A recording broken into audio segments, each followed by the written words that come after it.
कि जीन पियाजे के अनुसार बालक औपचारिक सक्रियात्मक अवस्था में, और यानी कह सकते हैं जो आपकी फॉर्मल स्टेज है उसकी एक विशेषता पूछिए। अगर इन चार ऑप्शनों को ध्यान से देखें तो ऑप्शन नंबर 1 सही हो जाएगा, यानी अमूर्त एवं परिकल्पित तार्किकता और प्रतिज्ञप्ति चिंतन करने में समर्थ होता है। तो ये आपकी औपचारिक सक्रियात्मक की एक विशेषता है। इसके अलावा बी नंबर ऑप्शन है या 2 नंबर ऑप्शन है, ये आपके पूर्व सक्रियात्मक से संबंधित हो जाएगा, यानी जिसे प्री ऑपरेशनल स्टेज बोलते हैं। सेकंड में या सेकंड हो गए, थर्ड ऑप्शन में से अगर नहीं को हटाते आप तो ये आपकी मूर्त सक्रियात्मक जिसकी 7 से 11 उम्र होती है, ये उसकी विशेषता है। और जो 4 नंबर ऑप्शन है ये अभी आपकी प्री ऑपरेशन स्टेज की विशेषता हो जाएगी, ठीक है, यानी पूर्व सक्रियात्मक जिसकी उम्र 2 से 7 हुआ करती है। हमें केवल ये पूछा था औपचारिक सक्रियात्मक की अवस्था की विशेषता क्या है, तो वो 1 नंबर ऑप्शन हो जाएगा। क्वेश्चन नंबर सेकंड है वो इस प्रकार पूछा है, ये रीट में पूछा हुआ क्वेश्चन है, इन्होंने अलग तरीके से पूछा है इसे। लिखते समय किसी बालक द्वारा पेन या पेंसिल को पकड़ने के लिए उंगलियों के उपयोग से पूर्व अपने पूरे हाथ का प्रयोग विकास के किस सिद्धांत को निरूपित करता है। हम कह सकते हैं इस क्वेश्चन को पूछने का तरीका ये है कि पहले वो पूरे हाथ से कोई काम करता है, फिर उसके बाद वो उंगलियों से करता है, तो हम कह सकते हैं सामान्य से विशिष्ट की ओर जा रहा है ये। तो ये प्रॉक्सिमो डिस्टल से संबंधित है, और इस प्रकार का रीट पे भी क्वेश्चन बना है जिसमें 2 ऑप्शन राइट माने थे। जिन्होंने 2018 का क्वेश्चन पेपर देखा वो जानते होंगे। इसमें एक सेपेलोकॉर्डल और पूछा है, इसका मतलब होता है ऊपर कह सकते हैं सिर से पैर की ओर विकास। प्रॉक्सिमोडिस्टल का मतलब होता है केंद्र से सिरों की ओर या केंद्र से बाहर की ओर। तो इस प्रकार ये क्वेश्चन था, इसका राइट आंसर हो जाएगा 3 नंबर ऑप्शन। क्वेश्चन नंबर 3 था कि यूरी ब्रॉन फैन ब्रेनर के मतानुसार सामाजिक प्रथाएं और सांस्कृतिक मूल बालक के किस पारिस्थितिकी तंत्र के उदाहरण हैं। अगर इन ऑप्शनों को ध्यान से देखें तो जो आपके यूरी ब्राउन हैं इन्होंने एक इकोलॉजी मॉडल दिया था, आपको देखा होगा पढ़ के भी, या एनसीईआरटी बुक में भी दे रखा है ये, और आरबीएस की बुक दोनों में ही दे रखा है। तो इन्होंने 5 भागों में बांटे थे, जिसमें से बताना है कि ये किस भाग की विशेषता है। तो ये आपकी हो जाएगी मैक्रो सिस्टम की। मैक्रो सिस्टम आता है आपकी 4 नंबर की स्टेज होती है। पहली आती है आपकी माइक्रो, जैसे माइक्रो सिस्टम बोलेंगे पूरा नाम, तो माइक्रो सिस्टम पे सेकंड आती है मीजो सिस्टम, थर्ड आती है एक्जो सिस्टम, और फोर्थ आती है मैक्रो। ये मैक्रो की विशेषता है। इसके बाद एक और आती है क्रोनो स्टेज, ठीक है, क्रोनो सिस्टम बोलते हैं उसे। तो इसका तो ऑप्शन नंबर 6 सही हो जाएगा। इस प्रकार का रीट में अभी तक क्वेश्चन नहीं बना है, ठीक है, और जिन्होंने देख रहे हैं वो उन्हें मालूम भी होगा इस प्रकार का कोई क्वेश्चन नहीं पूछा गया है। क्वेश्चन नंबर 4 इस प्रकार पूछा है कि निम्नलिखित में से कौन सी विशेषता एक प्रतिभाशाली बालक की है। अगर इन ऑप्शनों को अगर ध्यान से देखेंगे ना तो ऑप्शन नंबर 4 सही हो जाएगा, यानी शीघ्रता एवं स्वतंत्र रूप से सीखने की योग्यता, ये आपके एक प्रतिभाशाली बालक की विशेषता हो जाएगी। बाकी जैसे कि धारा प्रवाह में पढ़ने में कमी, तो ये पिछड़े बालक की विशेषता हो सकती है। मौलिक संसाधनों के बारे में सोचने की क्षमता है, ये सृजनात्मक बालक की विशेषता हो सकती है।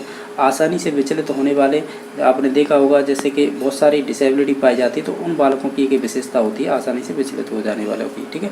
तो इसका तो ऑप्शन नंबर 4 सही हो जाएगा। क्वेश्चन नंबर आपका 5वां था, कोहलबर्ग के अनुसार नैतिक विकास की एक ऐसी अवस्था जिसमें कोई व्यक्ति अपनी नैतिकता को वर्तमान में प्रचलित सामाजिक मानदंडों तथा या अथवा नियमों के अनुरूप आंकता है कि नैतिकता का कौन सा स्तर कहा गया है। तो हम जानते हैं लॉ एंड ऑर्डर यानी सामाजिक सम्मान की अवस्था की बात करते हैं, तो ये आपके लेवल 2 में आता है। लेवल 2 का मतलब ये है परंपरागत स्तर। आपने देखा होगा लेवल 1, लेवल 2, यानी हम ऐसे बोले शुरू का मतलब ये है मेरा कि आपके कोहलबर्ग ने जो मॉरल थ्योरी दी थी तो उसमें 3 लेवल बताए थे, 6 स्टेज बताई थी।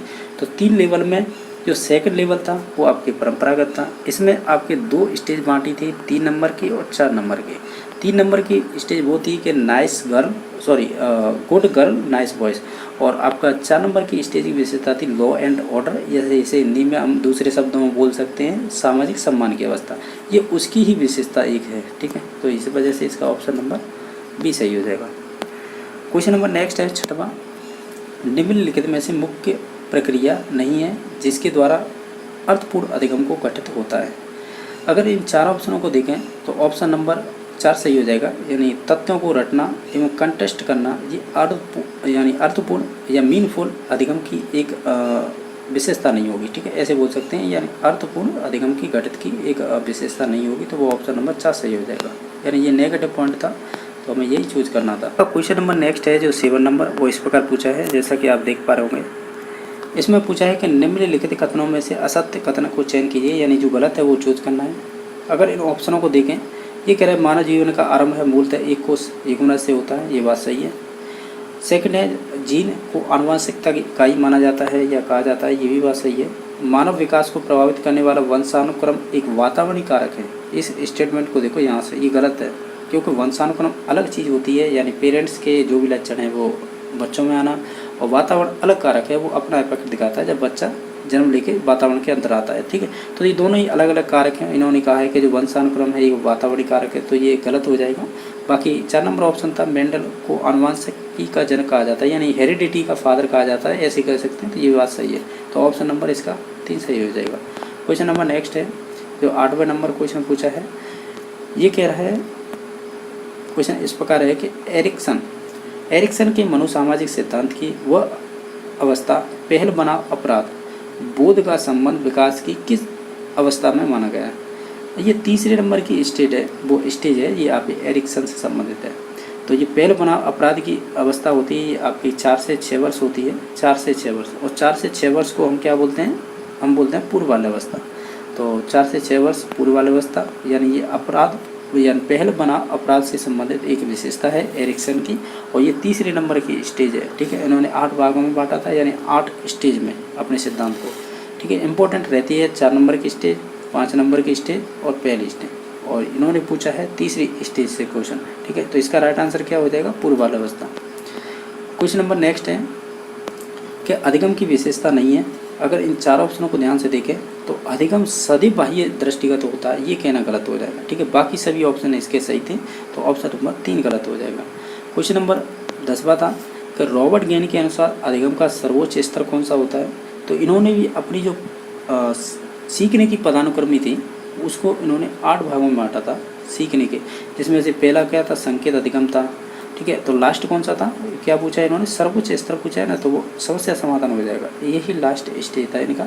शुरुआत संकेत अधिगम से होती है, लास्ट होती है आपकी कह सकते हैं सर्वोच्च स्तर कह सकते हैं, वो समस्या समाधान हो जाएगा। ठीक है, तो ऑप्शन नंबर इसका बी सही हो जाएगा। ठीक है, क्वेश्चन नंबर, जैसा कि देख पा रहे होंगे, आपको सूची फर्स्ट से सेकंड को मिलान करना है। एक तरफ दे रखे हैं मनोवैज्ञानिक, दूसरी तरफ दे रखे हैं उनसे संबंधित संप्रदाय या उनके सिद्धांत।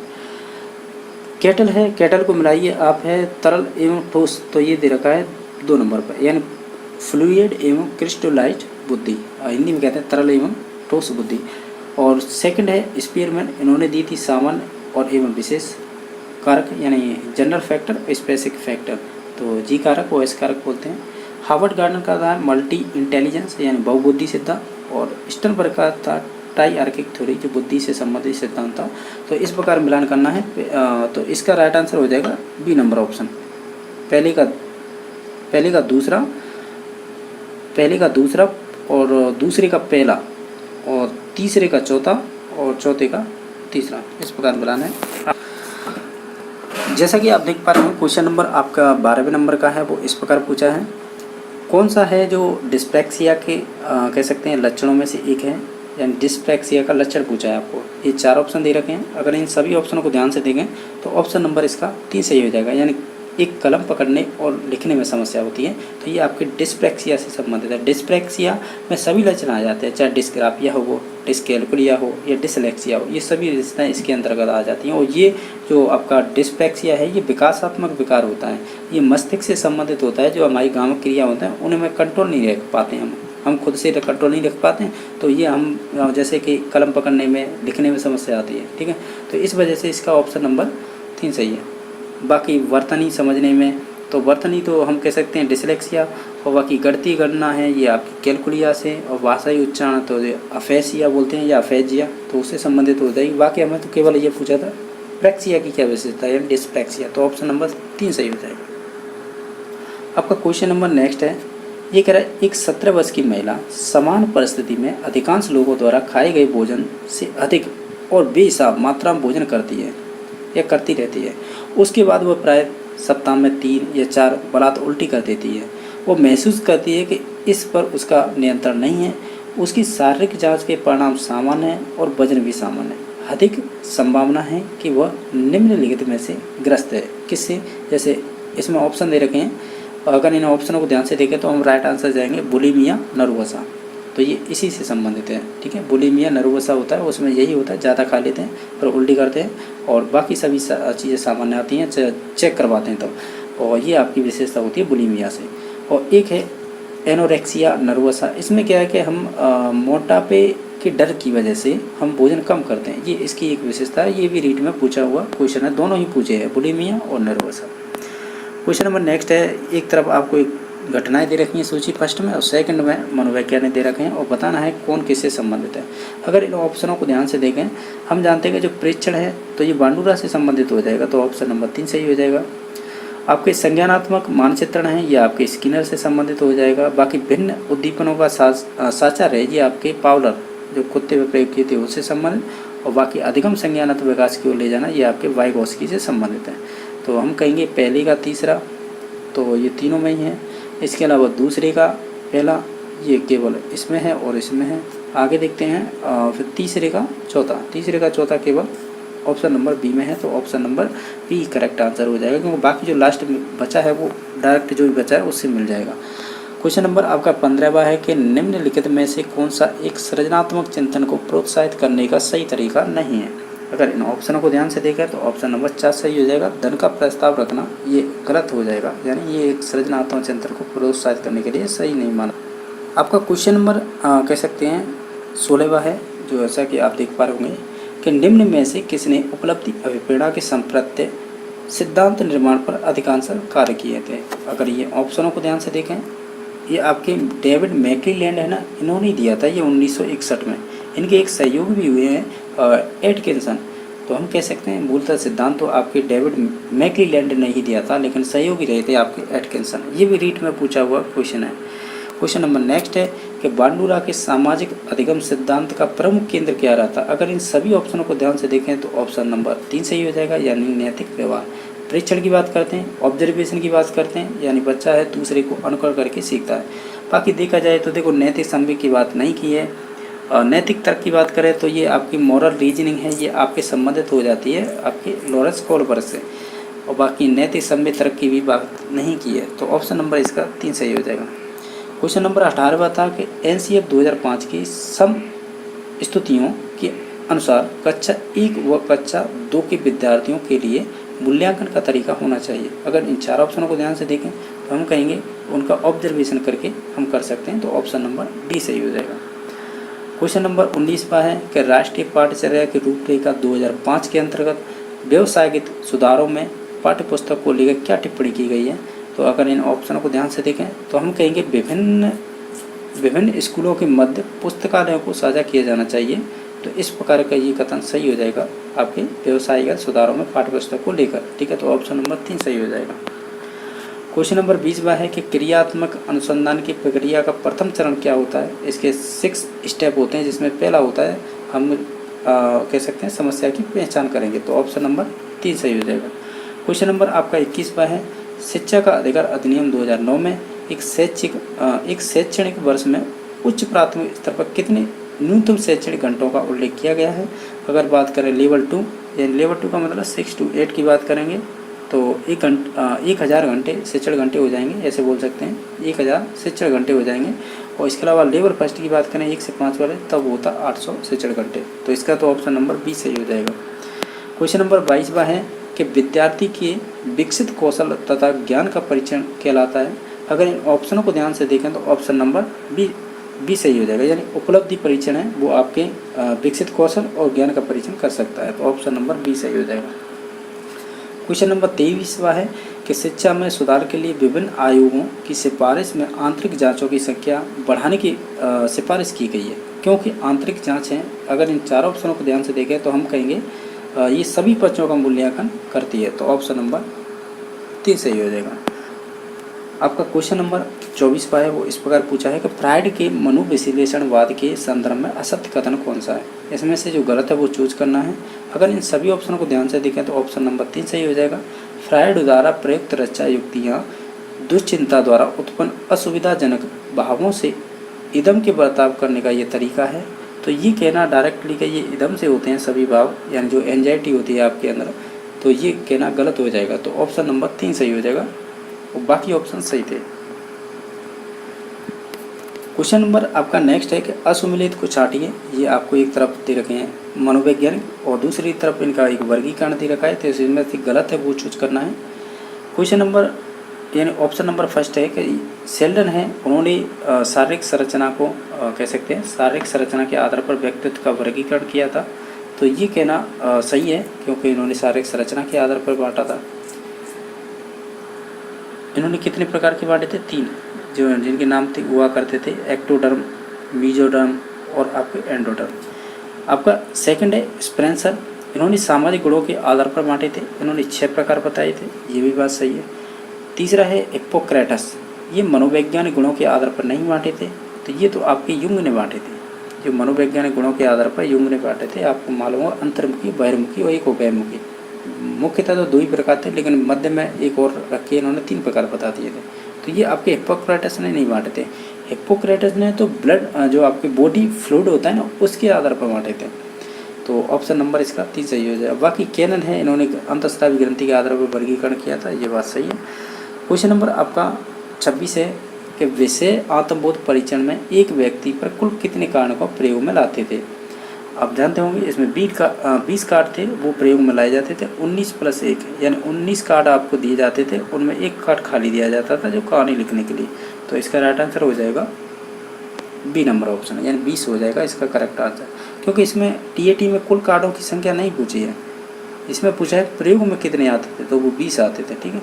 और बाकी इसके टोटल कार्ड तो 30 हुआ करते थे, जिसमें 31 भी बोल देते हैं। 30 + 1 एक खाली कार्ड भी दिया जाता है, लेकिन यहाँ पर कुल कार्ड नहीं पूछे हैं, इस वजह से इसका ऑप्शन नंबर बी सही हो गया। आपका क्वेश्चन नंबर 27 है, वो इस प्रकार पूछा है कि निम्नलिखित में से शाब्दिक सामूहिक परीक्षण का दोष है। अगर इन 4 ऑप्शनों को ध्यान से देखें तो ये सभी दोष हैं, तो ऑप्शन नंबर 4 सही हो जाएगा। क्वेश्चन नंबर 28 है, और इस प्रकार पूछा है कि समायोजन की प्रत्यक्ष युक्ति नहीं है। अगर इन ऑप्शनों को ध्यान से देखें तो ऑप्शन नंबर 4 सही हो जाएगा, क्योंकि इसमें प्रत्यक्ष की एक भी विधि नहीं है, बाकी सभी अप्रत्यक्ष विधि हैं, जैसे उदात्तीकरण, परमीकरण, दमन।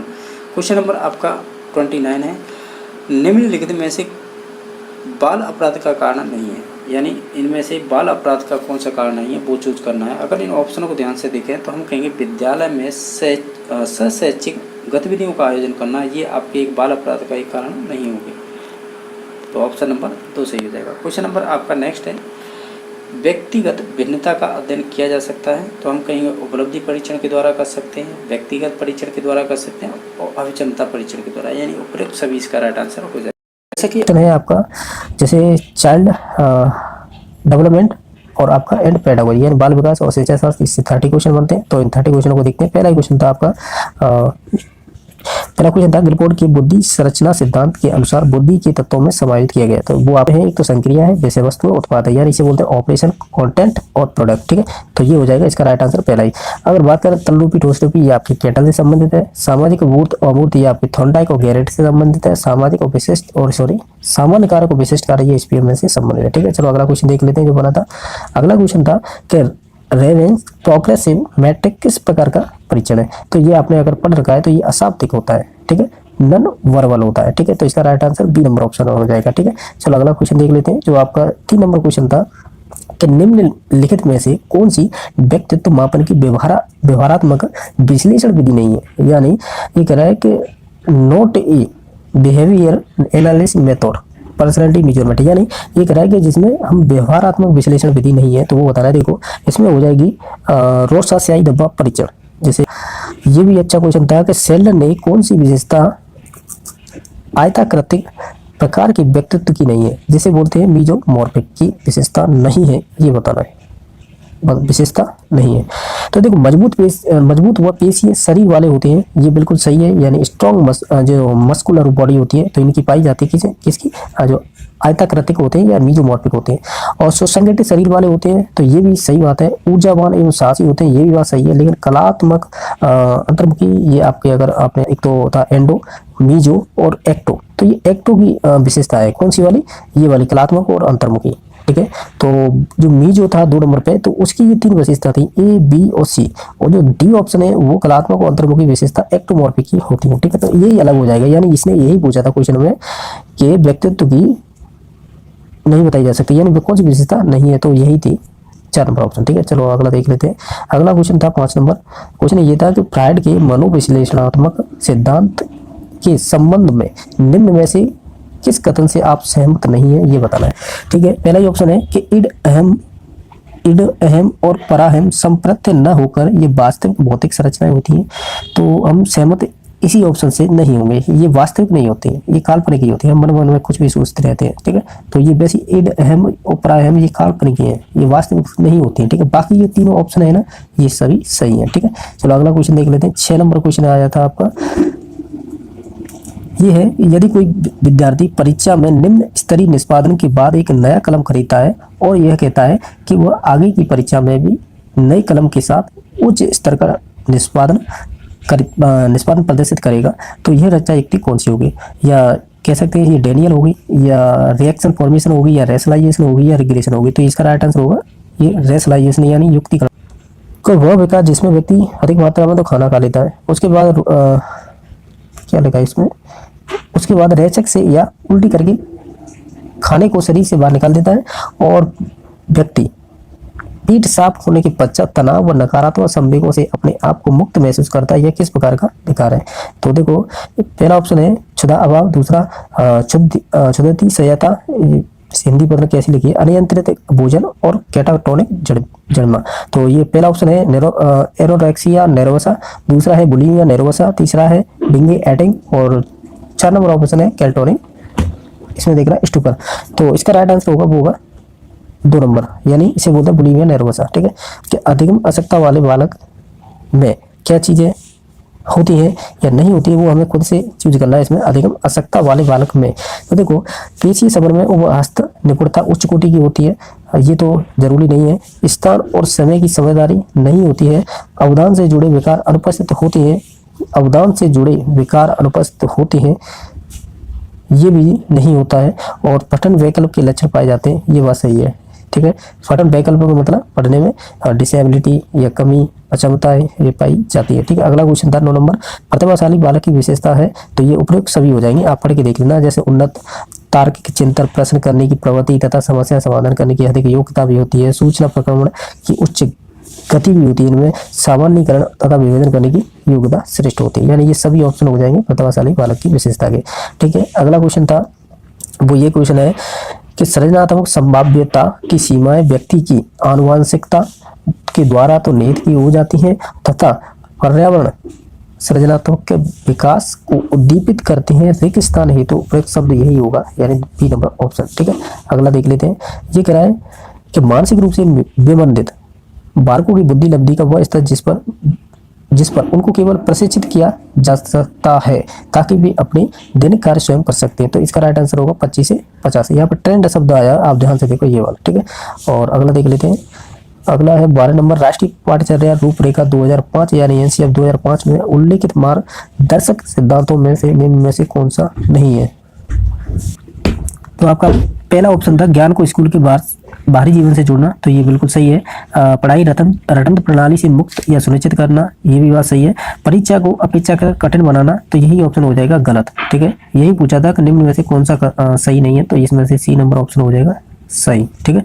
यही पूछा है कि इसने यही पूछा था कि कौन सा नहीं है, तो 3 नंबर ऑप्शन हो जाएगा राइट ऑप्शन, ठीक है। अगला देख लेते 13 नंबर क्वेश्चन था, निम्नलिखित में से शिक्षा का अधिकार अधिनियम 2009 के अध्याय 4 विद्यालय और शिक्षकों के उत्तरदायित्व से संबंधित नहीं है, वो चीज बतानी है इसके अंदर, ठीक है। अध्याय 4 जो है 12 से लेके 28 धारा है इसमें, तो अब बताओ उनके अकॉर्डिंग इनमें से कौन सा नहीं है, ठीक है। तो देखो गैर शैक्षिक कार्यों परियोजनाओं के लिए शिक्षक को अभियोजित किए जाने का प्रतिषेध है, यानी जैसे मत जनगणना हो गई और जनगणना हो गई, आपदा प्रबंधन, इनमें शिक्षकों को लगा सकते हैं, ठीक है। विद्यालय प्रबंधन समिति और विद्यालय विकास योजना, तो ये आपके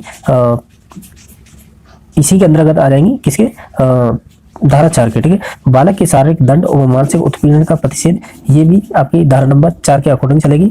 प्रारंभिक शिक्षा का पाठ्यक्रम और उसका पूरा किया जाना बात सही थी धारा 4 के अकॉर्डिंग, लेकिन प्रारंभिक शिक्षा का पाठ्यक्रम है ये आपकी धारा 29 सही है, अध्याय 5 के धारा 29 के 2 नंबर की बात है ये, तो ये गलत है, यानी ये वाली लाइन, और बाकी सभी सही है। तो राइट आंसर हो जाएगा 4 नंबर ऑप्शन है, यानी इसने यही पूछा था कि नहीं है, तो ये इसका 4 नंबर ऑप्शन हो जाएगा, ठीक है। अगला है क्वेश्चन कि क्रियात्मक अनुसंधान की नहीं है, यानी विशेषता बतानी, इसमें से क्रियात्मक अनुसंधान की नहीं है, ठीक है। देखते हैं पहला ऑप्शन, इसका उद्देश्य विद्यालय में कक्षा की कार्यप्रणाली में सुधार होता है, सही बात है। इसमें समस्याएं अनुभव जन्य न होकर वैज्ञानिक पद्धति से चयन की जाती है, तो ये बात गलत है। ठीक है, वैज्ञानिक पद्धति नहीं यूज की जाती है, जो भी रोजमर्रा की चीजें होती है स्कूल के अंदर या विद्यालय के अंदर उनसे संबंधित होती है, ना कि वैज्ञानिक होती है। ठीक है, तो ये राइट मतलब हमारा राइट आंसर यही हो जाएगा, यही पूछा था कौन सी विशेषता नहीं है। ठीक है, तो इसका राइट आंसर हो जाएगा बी नंबर ऑप्शन। अगला है कि मूल्यांकन की विशेषता नहीं है, मूल्यांकन की विशेषता नहीं है वो हो जाएगी आपकी कि मूल्यांकन का क्षेत्र एक संकुचित होता है और सीमित होता है, जबकि ऐसा नहीं होता, व्यापक होता है। ठीक है, तो ऑप्शन नंबर 4 इसका राइट आंसर हो जाएगा, बाकी 3 ऑप्शन सही है। अगला है कि सीखने का प्रतिफल का उद्देश्य है, तो ये आप पढ़ते हो कि शिक्षा का अधिकार अधिनियम 2009 के अनुसार 6 से 14 वर्ष की आयु के बच्चों का गुणात्मक शिक्षण सुनिश्चित करना, बालकों के सीखने के लिए सीखने एवं निरंतर प्रगति स्तर को जांचने के लिए मानदंड तय करना और शिक्षण की गुणवत्ता में सुधार के लिए सतत प्रयास करना, यानी ये उपयुक्त सभी इसका राइट आंसर हो जाएगा। ठीक है, अगला क्वेश्चन है कि भारत में शिक्षा का अधिकार अधिनियम 2009 कब लागू किया गया था, तो ये आपका किया गया था 1 अप्रैल 2010 को। ठीक है, अगला क्वेश्चन था विकास के संदर्भ में या विकास में के संदर्भ में असत्य कथन बताना है, इसमें से असत्य बताना है। ठीक है, तो इसका राइट आंसर होगा, देखते हैं कि ये बालक में वर्तमान में दृष्टिगत कोई भी परिवर्तन उसके पूर्व के अनुभवों एवं वृद्धि का संचय होता है, ये बात सही है। विकास प्रक्रिया में बालक का व्यवहार विभेदीकृत से अविभेदीकृत व परिष्कृत से अपरिष्कृत परिलक्षित होता है, तो यही राइट आंसर होगा, क्योंकि ये CTET 2019 का क्वेश्चन देखना, वहां पर ये वहां से उठ लिया गया है, ये वाली लाइन तो प्रॉपर्ली। ठीक है, तो ये कह रहा है कि विभेदीकृत से अविभेदीकृत होता है, ये गलत बता दी इसने, अविभेदीकृत से विभेदीकृत, अपरिष्कृत से परिष्कृत, यानी ये कह सकते हैं हम स्थूल से सूक्ष्म की ओर, स्थूल से सूक्ष्म की ओर, ये तो ये होता है, ये उल्टा, इन्हें उल्टा बता दिया है, सूक्ष्म से स्थूल। ठीक है, इसका ये मतलब कहने का, यानी जो परिष्कृत से अपरिष्कृत बता रहा है, यानी ये कह रहा है कि विकास सूक्ष्म से स्थूल की ओर होता है, जबकि गलत है, स्थूल से सूक्ष्म की ओर होता है, तो ये भी आप जानते हो, तो ये अकॉर्डिंग टू इसके ये गलत हो जाएगा स्टेटमेंट, यानी बी नंबर ऑप्शन इसका राइट आंसर हो जाएगा। अगला है कि निम्न युग्मों में से असत्य युग्म छाटिए। शैशवावस्था शारीरिक एवं मानसिक व तीव्रता से होता है, ये बात सही है। पूर्व बाल्यावस्था खिलौने की आयु, ये भी बात सही है। उत्तर बाल्यावस्था पूर्व विद्यालय, यानी ये पूछ रहा है प्री स्कूल एज होती है वो आपकी प्री या हम कह सकते हैं ये पूर्व बाल्यावस्था की विशेषता है, तो हम कह सकते हैं प्री चाइल्डहुड की बात है। ठीक है, तो ये गलत हो जाएगा, कौन सा, C number option, C number option गलत हो जाएगा। और 4 नंबर ऑप्शन तो चाहे सही है, किशोरावस्था वीर पूजा की भावना होती है। ठीक है, चलो अगला देख लेते हैं। क्वेश्चन नंबर 20 है कि निम्न लिखित कथनों पर विचार कीजिए। एक है इस अवस्था में बालक का केंद्रीकरण प्रवृत्ति में कमी आ जाती है, और 2 नंबर ऑप्शन है बालक के चिंतन में उत्क्रमणीयता। ठीक है, और 3 नंबर ऑप्शन है बालक के संग्रहण और संरक्षण और वर्गीकरण प्रवृत्ति का विकास हो जाता है, तो ये आपके किसी कॉन्क्रीट सक्रियात्मक अवस्था से संबंधित है, यानी सी नंबर ऑप्शन से संबंधित है। ये कह रहा है कि 4 वर्षीय बालक निम्नलिखित में से विकासात्मक प्रक्रिया की किस अवस्था से संबंधित है, तो ये आपका हो जाएगा पहल बनाव तो उसकी अवस्था, 4 नंबर ऑप्शन से संबंधित हो जाएगा। ठीक है, किस आयु तक के बालकों में 2 शब्दों तक के सामान्य वाक्य बोलने की योग्यता का विकास हो जाता है, तो ये बताना, ये हो जाता है आपका 20 से 24 माह की आयु। ठीक है, अगला है के निम्नलिखित में से असत्य कथन का चयन कीजिए, तो असत्य कथन हमें चूज करना है इसमें से। पहला ऑप्शन है बालक के विकास में वंशानुक्रम व वातावरण एक दूसरे के पूरक और सहायक और सहयोगी होते हैं, तो ये बात तो सही है। बालक के विकास में वंशानुक्रम और वातावरण का संबंध गुणात्मक नहीं होकर योगात्मक होता है, तो अगर आपने वुडवर्थ का अगर स्टेटमेंट अगर दिखा है मतलब बाल विकास के संदर्भ में, तो वो कहते हैं कि वातावरण इनटू आनुवंशिक, यानी ये गुणात्मक होते हैं क्या, वातावरण और आनुवंशिक या वंशानुक्रम। ठीक है, तो कह सकते हैं कि ये ऑप्शन गलत हो जाएगा, यानी बी नंबर ऑप्शन हमें पूछा गया था इसमें क्वेश्चन में, ये पूछा था कि असत्य बताइए, तो बी नंबर इसका राइट आंसर हो जाएगा। चलो अगला देख लेते हैं कि निम्नलिखित में से कौन सा कथन सही है। अब हमें सही बताना है कि कौन सा हुआ, चलो देखते हैं। पहला ऑप्शन है परिपक्वता एक स्वाभाविक प्रक्रिया है जो अभ्यास व अनुभव पर निर्भर करती है, तो गलत है, क्योंकि परिपक्वता एक स्वाभाविक प्रक्रिया, यहाँ तक तो सही थी, लेकिन जो अभ्यास और अनुभव पर निर्भर करती है भाई, परिपक्वता जो होती है आप खुद भी जानते हो समय के अनुसार परिवर्तन शरीर में ऑटोमेटिक होता है। ठीक है, अभ्यास अनुभव की कोई जरूरत नहीं होती। परिपक्वता के फलस्वरूप होने वाले परिवर्तन अधिगम नहीं है, बिल्कुल सही है। अधिगम है वो परिपक्वता से प्रभावित होता है, तो ये भी लाइन गलत हो गई, यानी ये भी क्वेश्चन गलत है। परिपक्व सीखने पर निर्भर नहीं करता, बल्कि सीखना परिपक्व होने पर निर्भर करता है, यानी मेच्योरिटी, ठीक है। तो ये ऑप्शन सी हो सकता है राइट। और परिपक्वता के परिणाम स्वरूप मनुष्य की संभाव्य क्षमताओं की सीमाओं का निर्धारण असंभव है, ये गलत है, ठीक है। तो सी नंबर ऑप्शन इसका राइट आंसर हो जाएगा। सी नंबर ऑप्शन में ये कह रहा है कि परिपक्व होने यानी मेच्योर सीखने में नहीं करता, मतलब निर्भर नहीं करता है, जबकि सीखना जो लर्निंग है वो आपकी मेच्योर पर निर्भर करती है। यानी जैसे जैसे आप बड़े होते जाओगे आप सीखने की क्षमता है वृद्धि होती जाएगी, यानी ब्रॉड माइंड कह सकते हैं एक तरह से, ठीक है। सीखने में क्षमताओं का अधिक कह सकते हैं, ग्रहण कर सकते हैं, तो वो संबंध है, तो इसका इसलिए हो जाएगा C number option. 25 number question था कि एक बालक किसी साइकिल के पास जाता है और उसी दौरान साइकिल का टायर तेज आवाज के साथ फट जाता है। अचानक हुई इस घटना से बालक डर जाता है और भविष्य में साइकिल के पास जाने से घबराता है। उक्त घटना के संदर्भ में सही युग्म का चयन कीजिए। तो देखो साइकिल यहाँ पे कह सकते हैं कंडीशनल स्टिमुलेट है, बिल्कुल सही है। और तेज आवाज यहाँ पे अनकंडीशनल स्टिमुलेट है, ये भी बात सही है। और यहाँ पे जो डरना है वो आपका अनकंडीशनल रेस्पॉन्स है, ये भी सही है, यानी प्रयोग सभी इसका राइट आंसर हो जाएगा। चलो अगला देख लेते हैं। आपका है ये आपको सिद्धांत के उपनाम दे रखे हैं, वो मिलान करने हैं, कौन का किससे संबंधित। देखो परीक्षणात्मक ये संबंधित होता है आपका बाडूरा, ठीक है। ये का 3 इसमें भी है, इसमें भी है।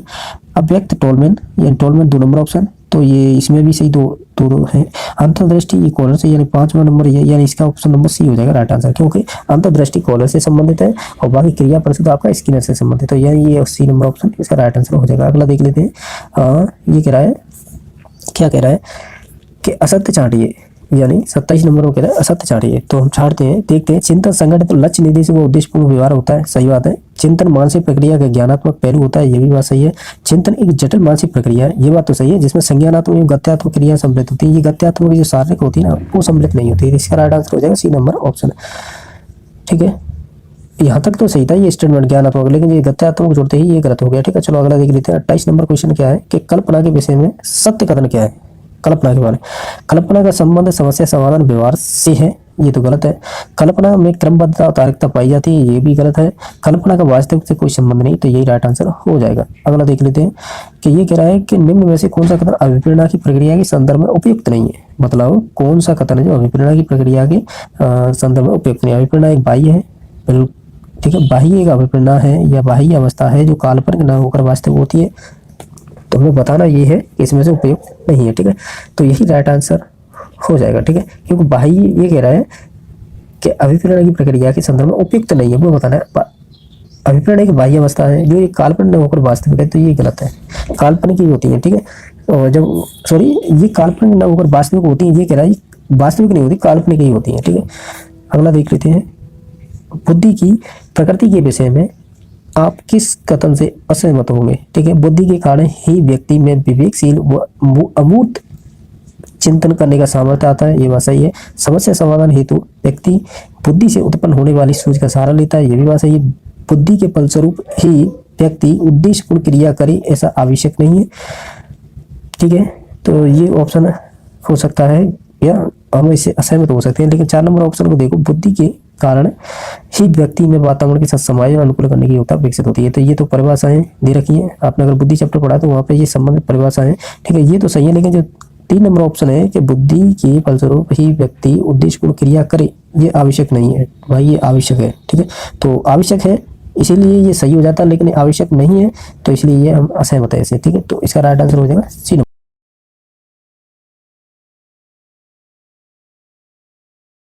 कर लेते हैं जिसमें से आपके 30 क्वेश्चन आएंगे, तो जैसा कि 1 से 30 तक, और देख लेते हैं इसमें क्या क्या आंसर हो सकते हैं। इसमें इनर आपका मोटिवेशन पूछा था, इसका सही बनाना कौन करता है, तो इसका ऑप्शन नंबर 1 सही हो जाएगा। यानी अभिप्रेरणा जो कार्य के व्यक्तिगत आनंद के लिए होती है, तो ऑप्शन नंबर 1 सही हो जाएगा। सेकंड क्वेश्चन था एक अभिकथन और रीजन दे रखा था, यानी कारण आपको बताना था कौन सा विकल्प सही है। ये लॉरेंस कॉर्बल से पूछा था और इसमें जो तर्क दिया गया था वो था विकास एक क्रमिक चरणों में होता है, यानी इस इक्वेशन में, तो निश्चित तौर से इसका राइट आंसर 4 नंबर ऑप्शन हो जाएगा। यानी आप ऐसे कह सकते हैं जो ए है और आर दोनों सत्य हैं और आर है ए की सही व्याख्या करता है। इस प्रकार इसका 4 नंबर ऑप्शन सही हो जाएगा। इसमें पूछा गया था जो वंचित वर्गों से संबंधित विद्यार्थियों के लिए समावेशन की बात कही गई थी, तो इसमें से कौन सा ऑप्शन हो जाएगा, 4 नंबर ऑप्शन हो जाएगा। यानी जो विविध परंपराओं के प्रति है जागरूकता और संवेदनशीलता को बढ़ावा देना चाहिए, तो ऑप्शन नंबर 4 सही हो जाएगा। फिर नेक्स्ट क्वेश्चन नंबर है, इसमें भी यही पूछा था कि एक अभिकथन दे दिया है और एक रीजन दे रहा है, आप बताइएगा कौन सा सही होगा।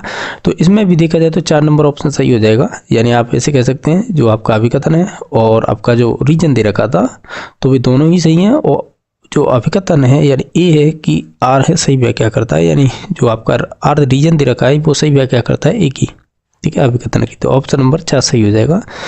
क्वेश्चन नंबर नेक्स्ट पूछा गया था कि विकास के किस पहलू में तर्क और चिंतन और समस्या समाधान की व्याख्या की गई है। तो वो आपके एक ही है, जीन पियाजे का कॉग्निटिव डेवलपमेंट थ्योरी, यानी ऑप्शन नंबर 1 सही हो जाएगा, संज्ञानात्मक विकास करेंगे, ठीक है। तो ये हार्वर्ड गार्डन से पूछा था, आपको सिंपली जो आयाम है उनके 8 प्रकार की बुद्धियों के, तो निश्चित तौर से उसमें से जो सही था वो चूज करना था, तो ऑप्शन नंबर 2 सही हो जाएगा। बाकी सभी गलत है। यानी जो संगीत में होते हैं, यानी जो म्यूजिकल इंटेलिजेंस पाई जाती है वो परफॉर्मेंस ऑफ एक कंपोजिशन स्किल, यानी आप कह सकते हैं प्रदर्शन और रचनाओं के कौशल से संबंधित होती है, तो ऑप्शन नंबर 2 सही हो जाएगा। बाकी सभी गलत थे। क्वेश्चन नंबर नेक्स्ट है, इसमें पूछा गया था जो प्राइमरी कक्षाओं में जो भाषा के विकास के प्रकार संसाधित कर सकते हैं, तो इस प्रकार का ये क्वेश्चन था। इसका राइट आंसर हो जाएगा 4 नंबर ऑप्शन।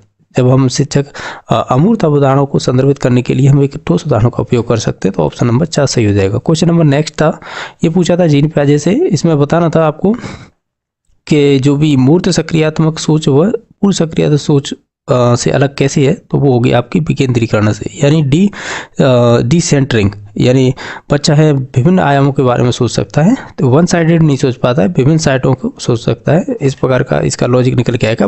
पर्टिकुलर अवस्था की एक विशेषता पूछी थी, तो ऑप्शन नंबर इसका 1 सही हो जाएगा। बाकी ऑप्शन गलत थे। क्वेश्चन नंबर आपका नेक्स्ट है जो है 9 नंबर क्वेश्चन। इसमें पूछा गया था आपसे कि आपको ये बताना था इसमें 9 नंबर क्वेश्चन में कि समावेशी शिक्षा के बारे में कौन सा सही नहीं है, ठीक है। तो अगर आप इन सभी ऑप्शनों को देखेंगे तो इसमें 3 नंबर ऑप्शन है वो बिल्कुल सही हो जाएगा कि निश्चित पाठ्यक्रम मानक मूल्यांकन के आसपास एक ही समावेशी का केंद्र हो, तो ये कह सकते हैं गलत है। बाकी सभी ऑप्शन सही थे। क्वेश्चन नंबर 10वां था, इसमें आपको अभिप्रेरणा के आरोपण के सिद्धांत के अनुसार निम्नलिखित में से लगातार कोशिश और बेहतर प्रदर्शन की संभावना होगी, तो हम कहेंगे चाहे वो असफलता हो सफलता, दोनों ही आंतरिक आरोपण होंगे, तो ऑप्शन नंबर 2 सही हो जाएगा। क्वेश्चन नंबर नेक्स्ट है जो 11वें नंबर का क्वेश्चन पूछा था। इसमें ये पूछा था जो भी आपके अधिगम के बारे में सही नहीं है, यानी जो लर्निंग होती है उसके बारे में आपकी एक नेचर पूछी थी, यानी विशेषता पूछी थी। इसमें नेचर सब चीज़ इंक्लूड हो जाएगी और डिपेंड करता है क्वेश्चन क्या पूछ रहा है। तो इसमें विशेषता नहीं होगी वो बताना था, तो हम कहेंगे इनमें से अगर सभी ऑप्शनों को देखें तो जो अधिगम एक प्रक्रिया है नहीं अपितु एक उत्पाद है, यानी हम ये कहेंगे ये प्रोसेस भी होती है, यानी अधिगम लर्निंग प्रोसेस भी होती है, और क्या होती है, और ये आपका प्रोडक्ट भी होती है, ठीक है। तो इस प्रकार की ये एक विशेषता होती है, तो ऑप्शन नंबर इसका 3 सही हो जाएगा। जबकि इसमें कह रहा था कि अधिगम एक प्रक्रिया नहीं है अपितु क्या है, एक उत्पाद है, तो पर्टिकुलर एक चीज़ नहीं होती, दोनों ही चलती हैं साथ, तो ऑप्शन नंबर इसका 3 सही हो जाएगा। क्वेश्चन नंबर 12वां पूछा था इस प्रकार का, ये जेंडर स्टीरियोटाइप से संबंधित था क्वेश्चन, आप खुद पढ़ के देख लें। ये आप पर्टिकुलर एक जेंडर की बात कर रहा था, क्योंकि लड़कियां यहाँ पे बाला फेंक नहीं सकती हैं, इस प्रकार का ये कथन था, तो जेंडर स्टीरियोटाइप से संबंधित था। क्वेश्चन नंबर 13वां था, इस प्रकार पूछा था जिसमें सूक्ष्म जो भी गतिक कौशल होते हैं पहले सकल जो पेशी कौशल होते हैं वो विकसित होते हैं, बाद में विकास होता है। तो ये आपकी प्रोक्सिमोडिस्टल की विशेषता होती है, यानी बच्चा है कोई भी चीज़ है उसे पहले पूरे हाथ से पकड़ता है, फिर जैसे जैसे उसका डेवलपमेंट होता है तो उम्र के हिसाब से वो फिर उंगलियों से उसी कार्य को करने लग जाता है। तो इसे ही बोलते हैं हम समीप दूराभिमुख, यानी जैसे प्रोक्सिमोडिस्टल कहते हैं। इसके एग्जाम्पल है, बहुत सारी परीक्षाओं पूछे हुए हैं, तो ऑप्शन नंबर इसका 3 सही हो जाएगा। बाकी ऑप्शन गलत है। क्वेश्चन नंबर 14वां है, इसमें आपको डिसलेक्सिया की एक विशेषता के बारे में पूछा था। ये अच्छा क्वेश्चन पूछा था, क्योंकि अब तक डिसलेक्सिया हम पढ़ने से संबंधित डिसेबिलिटी को कहते थे, लेकिन इसमें ऑप्शन इसी प्रकार के बनाए थे कन्फ्यूजन करने वाले। फिर भी इसका ऑप्शन नंबर 1 सही हो जाएगा, यानी जो आपकी ध्वन्यात्मक प्रसंस्करण में कठिनाई होती है, यानी जो भी आपकी फोनोलॉजिकल प्रोसेसिंग होती है उसमें डिफिकल्टी की वजह से ही ये आपका पठन वैकल्प होता है, तो ऑप्शन नंबर 1 सही हो जाएगा। क्वेश्चन नंबर 15वां था, इसमें आपको रचनात्मक आकलन नहीं माना जाएगा उसको चूज करना था। तो आप इन सभी को ऑप्शनों को पढ़ेंगे तो 3 नंबर ऑप्शन सही हो जाएगा। आकलन एक क्षेत्र के सीखने में, यानी गलत जो भी अवधारणाएं या धारणाओं की पहचान करने के लिए उन्हें प्रयोग करते हैं, इस प्रकार का गलत हो जाएगा, तो ऑप्शन नंबर 3 सही था इसका। क्वेश्चन नंबर नेक्स्ट है, एक अभिकथन दे रखा है, एक रीजन दे रखा है, तो हम कहेंगे जो आपके ए और आर दोनों सही हैं, और ए है वो एक आर की सही व्याख्या करता है, तो ऑप्शन नंबर इसका 4 सही हो जाएगा। क्वेश्चन नंबर 17 था। इसमें आपको बताना था कि ऐसा प्रश्न की एक छात्र की जानकारी गंभीर रूप से मूल्यांकन करने की योग्यता और आकलन का मदद करेगी। तो इस प्रकार का बताना, इस प्रकार का कोई भी क्वेश्चन होगा इसमें से चूज करना था। तो इसमें से ऑप्शन नंबर 1 सही हो जाएगा। इसमें व्यक्तिगत राय पूछिए बच्चे की, तो निश्चित तौर से यही राइट आंसर सही हो जाएगा। बाकी क्वेश्चन नंबर है आपका 18वां। इसमें आत्मकेंद्रितता के बारे में पूछा था। इस प्रकार पूछा था, जो कोलबर्ग के नैतिक विकास सिद्धांत के अनुसार है, बच्चे आत्मकेंद्रित होते हैं तो किसी कार्य को करने में उन्हें लाभ होगा, या उस लाभ को किस में देखते हैं। तो आत्मकेंद्रितता मीन्स ये है कि इकोसेंट्रिज्म बात तो वैसे जीन प्याजे करते हैं, लेकिन उनकी विशेषता है वो 2 से 7 वर्ष मानी जाती है। तो हम जब लॉरेंस कोलबर्ग का सिद्धांत पढ़ते हैं तो फर्स्ट लेवल में 2 आपकी विशेषताएं दे रखी होती हैं। एक तो दे रखी होती है पनिशमेंट एंड ओबीडेंस, यानी दंड एवं आज्ञाकारिता। दूसरी होती है टिट फॉर टैट। तो वो कहीं ना कहीं पहले चरण के दूसरे, यानी पहले स्तर की दूसरे चरण से संबंधित होगा। आप कह सकते हैं सेकंड स्टेज है वो प्रथम लेवल की एक विशेषता है। ये ऑप्शन नंबर 1 सही हो जाएगा। यानी लेवल फर्स्ट की जो सेकंड नंबर की स्टेज है उसकी एक विशेषता है, तो आप ऐसे भी कह सकते हैं। तो ऑप्शन नंबर इसका 1 सही हो गया था। क्वेश्चन नंबर नेक्स्ट है, जो भी बाधित है उनके फिल इन द ब्लैंक्स की स्थिति और जबकि अभिक्षमता है, तो हम कहेंगे ये जो आपकी बाध्यता है वो तो बायोलॉजिकल है, ठीक है, और आपकी अभिक्षमता है वो आपकी होगी फंक्शनल, ठीक है। तो इस प्रकार ऑप्शन नंबर 4 सही हो जाएगा। क्वेश्चन नंबर नेक्स्ट है, जो 20वां इस प्रकार पूछा था, जो आपका संज्ञान और भावनाएं कैसे संबंधित होती है उनके लिए परिभाषा की। तो ऑप्शन नंबर 1 सही हो जाएगा। दोनों ही संबंधित होती है आपस में, ठीक है, अंतर संबंधित होती है। तो ऑप्शन नंबर 1 सही हो जाएगा। क्वेश्चन नंबर 21वां है, इसमें समस्या समाधान को बढ़ावा देता है। तो हम कहेंगे जो डाइवर्जेंट थिंकिंग के यानी अपसारी चिंतन है वो देगा। तो ऑप्शन नंबर 4 सही हो जाएगा। क्वेश्चन नंबर आपका 22वां है, इसमें कौन सा प्रगतिशील शिक्षा का एक प्रमुख सिद्धांत रहेगा। तो आप इन सभी ऑप्शन को ध्यान से पढ़ेंगे तो ऑप्शन नंबर 3 सही हो जाएगा। यानी जो पाठ्यचर्या पूर्व निर्धारित और सार्वभौमिक होनी चाहिए, तो ऑप्शन नंबर 3 सही हो जाएगा। फिर से अभिकथन और आपको एक रीजन दे रखा है, तो आप इन्हें देखेंगे ध्यान से, अभिकथन और रीजन में। तो हम इसमें से जाएंगे ऑप्शन नंबर 2 पर जाएंगे। यानी जो आपका कथन है वो तो सही है, यानी जो कथन दे रखा है वो तो सही है, लेकिन जो बच्चों का विकास सार्वभौमिक होता है तो ये गलत हो जाएगा। तो ऑप्शन नंबर इसका 2 सही हो जाएगा।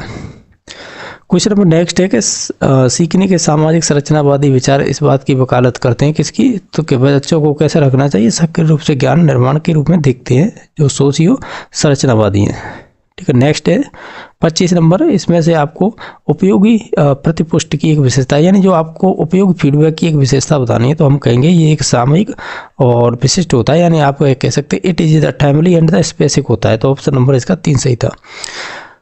क्वेश्चन नंबर 26 था, इसमें लेव वाइगोत्स्की के अनुसार प्रस्तावित फिल इन द ब्लैंक्स बच्चों में स्व नियमन यानी खुद को रेगुलेट करने के लिए बच्चा कौन सी भाषा बोलता है, तो वो बोलता है निज भाषा, जिसे इनर स्पीच कहते हैं। तो ऑप्शन नंबर 1 सही हो जाएगा।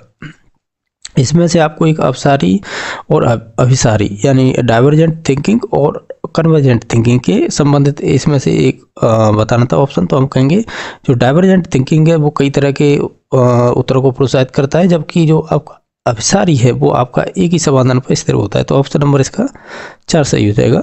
बाकी नेक्स्ट क्वेश्चन नंबर है, इसमें पूछा गया था जैसे कि 28 नंबर है कि रस्सी कूदते समय रस्सी फंसने के कारण आउट होने के बाद है अरुई है वो कहती है कि इसमें रस्सी में जान बूझकर आउट किया गया है। 3 प्याजे संज्ञानात्मक विकास सिद्धांत के लिए अवस्था में बच्चे ने कौन सा तर्क दिया था, इस प्रकार का ये क्वेश्चन था। तो इसका राइट आंसर हो जाएगा 3 नंबर ऑप्शन, यानी पूर्व चलन अवस्था या जिसे प्री ऑपरेशनल स्टेज भी बोल देते हैं। तो ऑप्शन नंबर 3 सही हो जाएगा। क्वेश्चन नंबर आपका 29 पर है, समीपस्थ सिद्धांत कहता है कि शैशव अवस्था में क्या होता है, तो हम कहेंगे जो अंग हैं वो हाथों और पैरों की तुलना में तेजी से बढ़ते हैं, और ये कहीं ना कहीं प्रॉक्सिमोडिस्टल की एक विशेषता पर्टिकुलर नहीं कहेंगे, लेकिन संबंधित तो उसी से है, यानी पहले अंग का विकास होगा फिर हाथ पैरों का, उस प्रकार से। बाकी 30 नंबर क्वेश्चन था, इसमें से जो आपका स्केप फोल्डिंग है उससे संबंधित पूछा था कि उदाहरण होंगे। तो हम कहेंगे इसमें से जो आपका पहला हो जाएगा, दूसरा हो जाएगा, तीसरा भी हो जाएगा, चौथा भी हो जाएगा, लेकिन 5वां नहीं होगा। तो ऑप्शन नंबर इसका 2 सही हो जाएगा। इस जो पहला क्वेश्चन पूछा गया है, जैसा कि आप स्क्रीन पर देख पा रहे होंगे, जो है भाषा के अर्जन एवं विकास के लिए सर्वाधिक संवेदनशील अवधि कौन सी है, यानी इसमें से पर्टिकुलर आपको अवस्थाएं दे रखी हैं, जैसे कि जन्म पूर्व अवधि, सेकंड ऑप्शन है प्रारंभिक बाल्यावस्था, तीसरा ऑप्शन है मध्य बाल्यावस्था, चौथा है किशोरावस्था।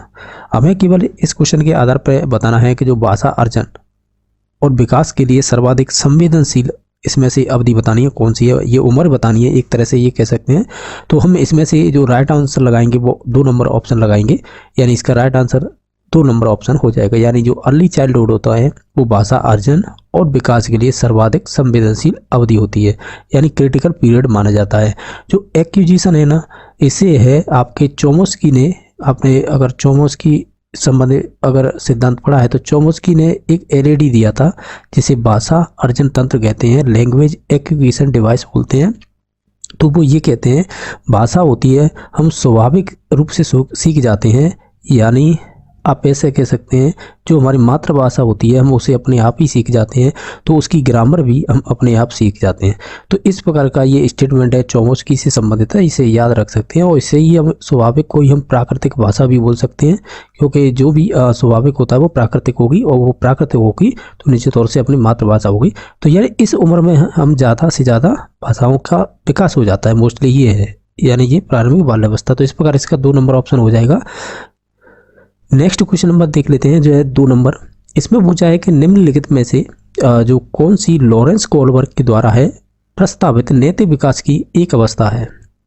जैसा कि इनमें ऑप्शन दे रखे हैं, तो हम एक चीज़ जानते हैं कि जो सोशल कॉन्ट्रैक्ट ओरिएंटेशन है ना, यानी जो आप हिंदी में कह सकते हैं सामाजिक अनुबंध अभिविन्यास, तो यही राइट आंसर हो जाएगा। क्यों हो जाएगा? जो लॉरेंस कोहलबर्ग ने अपना नैतिक विकास सिद्धांत दिया था तो उसमें 3 लेवल और 6 स्टेजें बताई थी। तो वो 3 लेवल थे ना, जिनमें थे, जैसे मैं बात करूं यहाँ पे, जैसे फर्स्ट लेवल, सेकंड लेवल और थर्ड लेवल।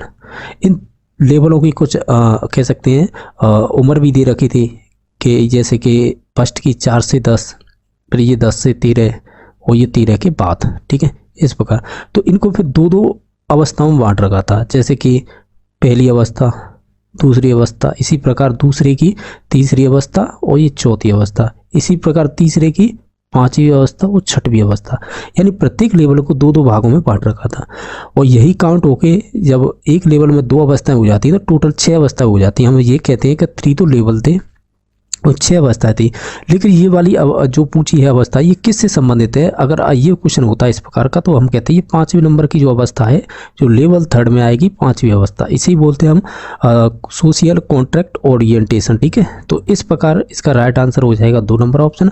बाकी इसमें और भी ऑप्शन दे रखे हैं, तो इनकी थोड़ी सी जानकारी ले लेते हैं, क्योंकि वैसे बनते तो नहीं है इस प्रकार के और भी क्वेश्चन, यानी जो और भी ऑप्शन दे रखे हैं उस प्रकार की बात कर रहे हैं। तो जैसे कि एक सेकंड, हम बात करें पहले ऑप्शन की, जैसे प्रसूति अवस्था है, ये पूछा है क्वेश्चन। तो प्रसूति अवस्था है, तो आपने एक सिद्धांत पढ़ा होगा सिगमंड फ्राइड का, तो उसमें उन्होंने बच्चे के विकास की जो अवस्था है वो 5 भागों में बांटी हैं, ठीक है। तो उनमें से ये एक उनकी एक अवस्था है जिसे लेटेंसी स्टेज बोलते हैं, ये 4 नंबर की अवस्था है, ठीक है, ये ध्यान रखना है। उन्होंने भी 5 अवस्था में बांटा था, तो ये 4 नंबर की अवस्था है।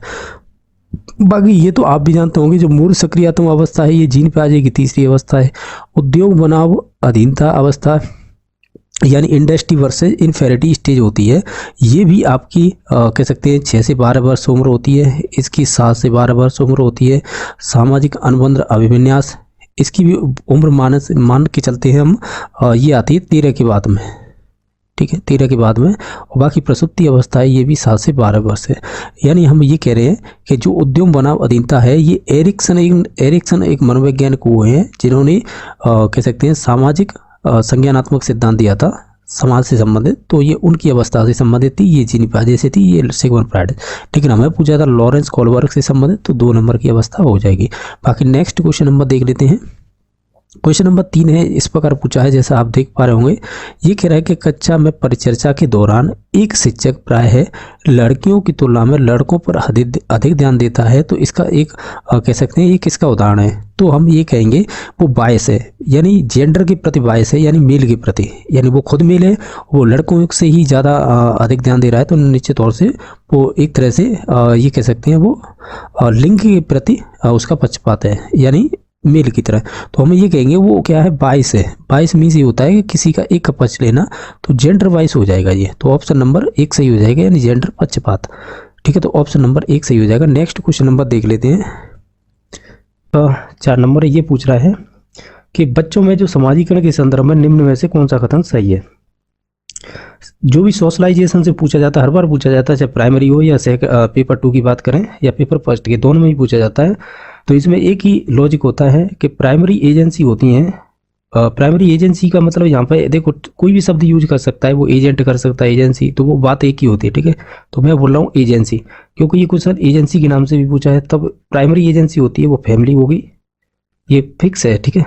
और सेकेंडरी में आपकी आ सकती है, जैसे कि जो ऑप्शन डिपेंड करता है क्या दे रखा है, ठीक है। तो इसमें देखो पहला कह रहा है कि विद्यालय समाजीकरण का द्वितीय कारक होता है, यानी आप कह सकते हैं ये सेकेंडरी जो आपकी स्कूल है वो सेकेंडरी एजेंसी होगी। फिर इसके अलावा आस पड़ोस है वो भी सेकेंडरी में ही आएगा, ठीक है, उसके परिवार के जो भी, चाहे समाज कह लीजिए या उसके आस पड़ोस, ठीक है। ये फिक्स हैं, ये आते ही हर बार पूछे जाते हैं, तो इसका ऑप्शन नंबर 1 ही सही हो जाएगा, ठीक है। नेक्स्ट क्वेश्चन नंबर देख लेते हैं। क्वेश्चन नंबर जो 5 है ये पूछ रहा है कि बहुबुद्धि का सिद्धांत है जोर देता है, और ये क्वेश्चन बार बार रिपीट होता है बहुबुद्धि सिद्धांत वाला, यानी जो मल्टीपल इंटेलिजेंस है ना, ये बात करते हैं हार्वर्ड गार्डनर, जिन्होंने 8 प्रकार बताए थे। प्रकार नहीं बोलते, उन्हें आयाम बोलते हैं, डायमेंशन। तो ये कह सकते हैं मनुष्य में एक ही प्रकार की बुद्धि नहीं होती, विभिन्न प्रकार के आयाम होते हैं जो अलग अलग क्षेत्रों में काम करते हैं, ठीक है। तो इस प्रकार का ये स्टेटमेंट है, ये बहुबुद्धि का सिद्धांत से ही संबंधित पूछा है। तो हम कहेंगे जो बुद्धि होती है ना वो विभिन्न दशाओं में होती है, या इसका एक देख लीजिए, ये सेवरल बोलते हैं, यानी आप ऐसे कह सकते हैं ये बुद्धि है, विभिन्न आयाम होते हैं बुद्धि के अंदर, ना कि एक प्रकार की है। जो और भी ऑप्शन है जैसे कि इसमें दे रखे हैं उन्हीं के आधार पर बात कर लेते हैं। जैसे बुद्धि लब्धि केवल वस्तुनिष्ठ प्रश्नों के परीक्षण द्वारा मापी जाती है, ऐसा नहीं होता है। बाकी 2 नंबर ऑप्शन है कि एक आयाम में बुद्धिमत्ता अन्य सभी आयामों से बुद्धिमत्ता निर्धारित करती है, ये भी गलत है। यानी ये यूनि फैक्टर की बात कर रहा है, यूनिटरी फैक्टर, यानी एक तत्व कारक की बात कर रहा है जो अल्फा नहीं दिया था, तो ये ऐसा भी नहीं होता है। बाकी बुद्धिमत्ता में कोई व्यक्तिगत विभिन्नता नहीं होती है, जबकि व्यक्तिगत विभिन्नता तो हर एक में होती है। यानी ये कह सकते हैं जब हम पर्सनैलिटी चैप्टर पढ़ते हैं व्यक्तित्व वाला, उसमें यही की जाती है। या इससे पहले हम एक टॉपिक और पढ़ते हैं शुरुआत में, विकास, उसमें देखा होगा विकास के जब सिद्धांत पढ़ते हैं उसमें एक आता है हर कोई यानी इंडिविजुअल डिफरेंस पाए जाते हैं हर व्यक्ति में, ठीक है। यानी 2 व्यक्ति एक जैसे समान कोई भी चीज़ नहीं होती है, और इंडिविजुअल डिफरेंस पाए जाते हैं, यानी व्यक्तिगत विभिन्नताएं पाई जाती हैं। तो इस प्रकार बुद्धि की विभिन्नता भी पाई जाएगी, ठीक है। तो इसमें से ऑप्शन नंबर जो था 3 नंबर ऑप्शन था, ये विभिन्न बार पूछा हुआ है यही sentence, there are several form of intelligence, ये विभिन्न प्रकार की दशाएं होती हैं, ठीक है। तो इस प्रकार का ऑप्शन नंबर 3 सही हो जाएगा। नेक्स्ट देख लेते हैं, क्वेश्चन नंबर है नेक्स्ट, ये पूछ रहा है 6 नंबर क्वेश्चन है कि लॉरेंस कोल्बर्ग के अनुसार या सिद्धांत के अनुसार किसी भी कार्य को इसलिए करना है क्योंकि दूसरे इसे स्वीकृति देते हैं। नैतिक विकास सिद्धांत का कौन सा चरण है? यानी आप है जब सेट ये क्वेश्चन ये कह रहा है कि किसी कार्य को इसलिए करना होता है क्योंकि दूसरे इसे स्वीकृति देते हैं। ये वाला क्वेश्चन है ना आपके लेवल से पूछा है डायरेक्ट, ये नहीं पर्टिकुलर पूछा है कि स्टेज क्या है। तो लेवल 3 थे, एक तो पहला था प्री कन्वेंशनल, सेकंड था कन्वेंशनल, और तीसरा था पोस्ट कन्वेंशनल। तो जो कन्वेंशनल था इसकी 2 स्टेज थी, फर्स्ट और सेकंड। इसी प्रकार सेकंड की थी थर्ड और फोर्थ, यानी 2-2 3 हर एक की। तो ये क्रम में थी 1 2 3 4 और फिर इसकी 2, तो 5 और 6, तो इस क्रम में थी। तो ये किसकी विशेषता है ये बतानी है आपको। यानी ये कह रहा है किसी कार्य को इसलिए करना है क्योंकि दूसरे इसे स्वीकृति देते हैं। आपने देखा होगा जो आपकी कन्वेंशनल स्टेज होती है ना, इसकी जो तीसरी अवस्था होती है ये होती है गुड गर्ल और नाइस बॉय। इसका मतलब होता है इस उम्र में बच्चे हैं काम को इसलिए करते हैं क्योंकि उसे स्वीकृति मिले, मतलब यह है कि वो प्रशंसा पाना चाहते हैं। तो इस वजह से हम एक लॉजिक देंगे कि ये है कन्वेंशनल स्टेज की बात हो रही है। इस प्रकार आप लॉजिक लगा सकते हैं। बाकी ये अगर आपको स्टेज मालूम है या लेवल मालूम है तो डायरेक्टली इसकी 2 नंबर ऑप्शन पे जा सकते थे। एक लॉजिक ये भी है इसका, ठीक है। नेक्स्ट क्वेश्चन नंबर देख लेते हैं। क्वेश्चन नंबर आपका 7 है, ये पूछ रहा है जो लेव वाइगोस्की है का सामाजिक सांस्कृतिक परिप्रेक्ष्य अधिगम प्रक्रिया में फिल इन द ब्लैंक्स की एक महत्व जोर देता है। तो वो कल्चर टूल्स पर ज़्यादा ध्यान देते हैं, यानी सांस्कृतिक उपकरण। यानी बच्चा है समाज के अंदर रह के ही सीखता है, और जो भी भाषा विकास होता है वो, यानी भाषा की डायरेक्टली बात नहीं करते लेकिन बड़ों से हम बहुत कुछ सीखते हैं समाज में। इस वजह से इनके सिद्धांत को एसीएल के नाम से जाना जाता है। यानी मोस्टली इसी की बात करती है ये, यानी आपके एक तो सोशल सामाजिकरण की, और जो कल्चर होता है उसकी बात करते हैं, और जो लैंग्वेज है, ठीक है। यानी बच्चा समाज में ही रह के इन सभी चीज़ों को सीखता है। क्वेश्चन नंबर 8वां है कि जीन पियाजे के अनुसार संज्ञानात्मक विकास के सिद्धांत में संज्ञानात्मक संरचना को के रूप में वर्णित किया गया है। यानी जो भी संज्ञानात्मक संरचनाएं होती हैं तो उन्हें स्कीमा कहा जाता है। ये पर्टिकुलर इसे जीन पियाजे ने कहा था कि जो भी हम दिमाग में जो भी चीज़ हमारे या तो पूर्व में हमने देख रखी हैं या सुन रखी हैं या जानते हैं और जो वर्तमान में उसमें मॉडिफाई करें या ऐड करें, ये सभी स्कीमा के अंतर्गत आती हैं। इसे knowledge of packet of knowledge भी बोल देते हैं या इसे हिंदी में मनोबंध भी बोल देते हैं। इंग्लिश में स्कीमा और हिंदी दोनों इसी प्रकार बोला जाता है। ठीक है, तो ऑप्शन नंबर कह सकते हैं इसका 4 सही हो जाएगा। बाकी ये मनोवैज्ञानिक उपकरण, ये कोई सेंस नहीं था। उद्दीपक अनुक्रिया संबंध, ये आपके ऐसा थ्योरी है, इसे स्टिमुलेट रेस्पॉन्स एसोसिएशन कह दो या स्टिमुलेट रेस्पॉन्स थ्योरी भी बोलते हैं। ये आपके थॉर्नडाइक से संबंधित है, थॉर्नडाइक जो व्यवहारवादी है ना उससे। बाकी विकास का समीपत जेडपीडी की बात कर रहा है, ये वाइगोत्स्की से संबंधित है, लेकिन हमें स्कीमा के बारे में पूछा था तो ऑप्शन नंबर 4 सही हो जाएगा। क्वेश्चन नंबर 9 है, ये भी पे जीन पियाजे से पूछा है। इसमें ये पूछा है कि जो जीन पियाजे के संज्ञानात्मक विकास के सिद्धांत में जो पूर्व सक्रियात्मक अवस्था जो प्री ऑपरेशनल स्टेज है, उस अवस्था में विकास का मुख्य गुण क्या होता है। यानी उस विशेषता की आप वो उस जैसे पूर्व सक्रियात्मक अवस्था, इसकी एक विशेषता बताइए इन 4 ऑप्शन में से। पहला ऑप्शन देख लीजिएगा, जैसे अमूर्त सोच का विकास, तो ये लास्ट स्टेज आती है 4 नंबर की, जिसे हम बोलते हैं फॉर्मल स्टेज या इसे इंग्लिश में और भी नाम दे देते हैं एब्स्ट्रैक्ट। एब्स्ट्रैक्ट का ही मतलब होता है अमूर्त, तो ये इसी से संबंधित है। जबकि हमें पूछा था पूर्व सक्रियात्मक अवस्था, और वैसे भी ये ध्यान रखना 2 नंबर की अवस्था है। इससे पहले थी वो सेंसरी मोटर और दूसरी है प्री ऑपरेशनल, तीसरी थी कॉन्क्रीट और चौथी थी फॉर्मल, जैसे एब्स्ट्रैक्ट कह देते हैं। दूसरा ऑप्शन नंबर है विचार और सोच में केंद्रीकरण, यानी ये सेंट्रेशन की बात कर रहा है, यानी एक वन साइडेड सोच पाता है बच्चा। तो ये ऑप्शन नंबर 2 सही हो जाएगा, क्योंकि ये प्री ऑपरेशनल स्टेज की ही एक विशेषता होती है। बाकी 3 नंबर ऑप्शन है परिकल्पित निगमनात्मक सोच, तो ये एब्स्ट्रैक्ट की ही एक विशेषता होती है यार 4 नंबर अवस्था की। बाकी कंजर्वेशन और पदार्थों को क्रमबद्ध करने की क्षमता होती है, यानी कंजर्वेशन यानी संरक्षण, और जो क्रमबद्ध का मतलब सीरिएशन यानी क्रमबद्धता में लगाने लग जाता है बच्चा। तो ये कॉन्क्रीट ऑपरेशनल स्टेज की विशेषता होती है, जिसे मूल सक्रियात्मक अवस्था बोलते हैं। तो ये आपकी 3 नंबर की अवस्था होती है। तो हमें केवल पूछा था पूर्व सक्रियात्मक अवस्था की विशेषता, तो वो 2 नंबर ऑप्शन हो जाएगी। नेक्स्ट क्वेश्चन नंबर है आपका 10वां। इसमें पूछा है कि जो विकास के संदर्भ में निम्न में से कौन सा कथन सही है। जैसे कि इसमें ऑप्शन दे रखे, मैं डायरेक्टली आंसर भी लगा सकता हूँ, लेकिन आपको ऑप्शन पढ़ के बता देता हूँ। जैसे विकास की दर है वो सभी संस्कृतियों के लिए समान होती है, जबकि गलत है। जो विकास की दर होती है यानी डेवलपमेंट ऑफ रेट होती है, वो भिन्न भिन्न होती है, सभी के साथ होती है और सभी समाजों में फॉलो भी होती है, ये यूनिवर्सल भी होती है। ठीक है, तो ये तो होगा नहीं, क्योंकि ये कह रहा है एक समान होती है जबकि भिन्न भिन्न होती है। दूसरा ऑप्शन कह रहा है कि विकास केवल विद्यालय में होता है, जबकि गलत है। विकास है वो आपकी पर्यावरण और आनुवंशिकता दोनों की अंतर संबंध से होता है, तो केवल विद्यालय से तो नहीं होगा, तो ये भी कथन गलत है। बाकी विकास केवल बाल्यावस्था में होता है, तो ये भी गलत है, क्योंकि बाल्यावस्था पर्टिकुलर एक हम अवस्था की बात नहीं करेंगे। जब हमने कह दी वातावरण और आनुवंशिकता इन दोनों पर ही डिपेंड करती है और दोनों की अंतक्रिया से होती है। तो चाहे तो आप बाल्यावस्था कहिए या विद्यालय कहिए, पर्टिकुलर एक का नाम तो कह ही नहीं सकते। बाकी है विकास बहुआयामी होता है, यानी मल्टी डायमेंशनल होता है, यानी विकास है शरीर में एक साथ सभी जगह होता है। पर्टिकुलर हाथ में, पर्टिकुलर आप पैर में या किसी भी अंग का नाम नहीं ले सकते, पूरे शरीर का भाग का नाम लेना होगा। ठीक है, तो ऑप्शन नंबर 4 सही हो जाएगा, ये बहुआयामी होता है। क्वेश्चन नंबर 11वां है कि जन्म से किशोरावस्था तक बच्चों के विकास के जो क्रम है वो बताइएगा।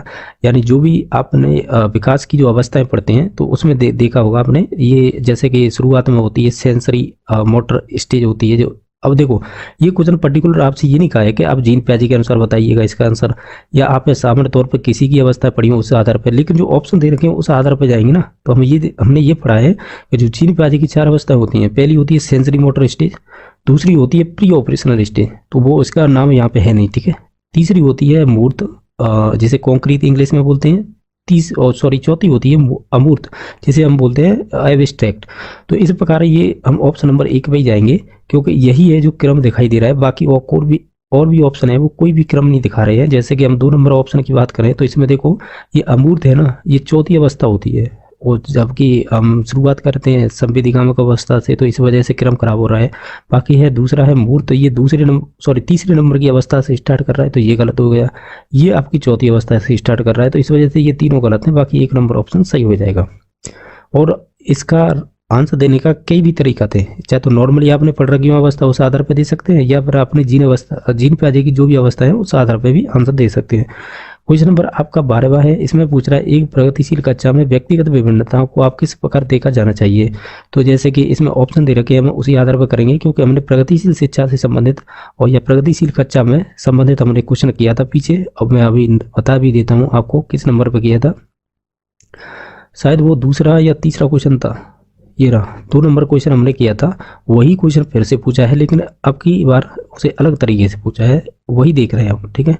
जैसे 12 नंबर क्वेश्चन है, इसमें पूछा था एक प्रगतिशील कक्षा में व्यक्तिगत जो विभिन्नताओं को आप किस प्रकार देखा जाना चाहिए। तो हम कहेंगे, जैसे कि इसमें ऑप्शन दे रखे हैं, हम ऑप्शनों के आधार पर भी कर सकते हैं। वैसे तो हमें इसमें पॉजिटिव वो देखना है जिसमें बच्चा खुद करके सीख रहा हो, या मतलब सक्रिय हो, मोस्टली बात ये है, ठीक है। तो देखते हैं, पहला ऑप्शन है अधिगम की प्रक्रिया में बाधा, तो बाधा तो किसी प्रकार की नहीं होनी चाहिए, ठीक है, बाधा। और नेक्स्ट ऑप्शन है कि अध्यापक की पक्ष पर असफलता, इस प्रकार का भी ये असफलता वगैरह गलती यानी नेगेटिव में आते हैं, इन्हें तो सभी को इग्नोर ही करना चाहिए इस प्रकार के ऑप्शन को। बाकी 3 नंबर ऑप्शन है योग्यता आधारित समूह बनाने का मापदंड, और ये तोलने फोलने जैसी बात तो होती ही नहीं है इसके अंदर, ठीक है। यानी जो चाहे वो चाहे आपके स्टैंडर्ड परीक्षण हो या आपके कह सकते हैं जो क्राइटेरिया से संबंधित यानी वर्गीकरण यानी क्लासिफिकेशन, इस प्रकार के सभी सेंटेंस होते हैं वो नेगेटिव होते हैं, ठीक है। तो अब ये 3 गलत हो गए, तो 4 नंबर ऑप्शन बचा वो ऑटोमेटिक सही हो जाएगा। ये कह रहा है अध्यापन अधिगम प्रक्रिया की जो भी योजना है के लिए महत्वपूर्ण होती है, तो ये कहना सही होगा, तो ऑप्शन नंबर 4 सही हो जाएगा। क्वेश्चन नंबर आपका 13वां है, इसमें पूछा है कि एक समावेशी कक्षा में फिल इन द ब्लैंक्स पर जोर देना चाहिए, यानी ये इंक्लूसिव एजुकेशन की बात कर रहा है। यानी इंक्लूसिव एजुकेशन जब भी आ जाए आप तो ये सोचिए इसमें सभी प्रकार के बच्चे पढ़ रहे हैं, चाहे वो डिसेबिलिटी से संबंधित हों या फिजिकल डिसेबिलिटी से संबंधित हों, चाहे वो सामान्य बालक हो या प्रतिभाशाली बालक हो या पिछड़े बालक, ये सभी एक साथ पढ़ेंगे इसके अंतर्गत, और इस प्रकार का जो भी ऑप्शन होगा वो राइट आंसर हो जाएगा। तो जैसे कि पहले है ऑप्शन के प्रदर्शन अभिमुखी लक्ष्यों की ओर बात करेगा ये, यानी जो परफॉर्म होगी वो ओरिएंटेड गोल की बात करेगा, या अभिविधि समरूपी निर्देशों की बात करेगा, या 3 नंबर ऑप्शन है सामाजिक पहचान के आधार पर छात्रों को अलगाव, तो ये नेगेटिव हो गया, ये आइसोलेशन की बात कर रहा है यानी बच्चों को अलग अलग रखने की, तो ये तो नेगेटिव हो गया। 4 नंबर ऑप्शन है कि हर बच्चे के सामर्थ्य को अधिकतम करने के लिए अवसर प्रदान करना, तो ये वाला ऑप्शन है ना 4 नंबर, ये सही हो जाएगा। बाकी जो शुरुआत के 2 थे तो ये गलत ही है, क्योंकि हमें तो वो ऑप्शन चूज करना है जिसमें सभी बच्चों के हित की बात हो रहा हो, ठीक है, तो या उन्हें अवसर दिया जा रहा हो या उनकी हेल्प की जा रही हो, ठीक है, तो इस प्रकार का ऑप्शन सही होता है, तो 4 नंबर ऑप्शन है वो सही हो जाएगा।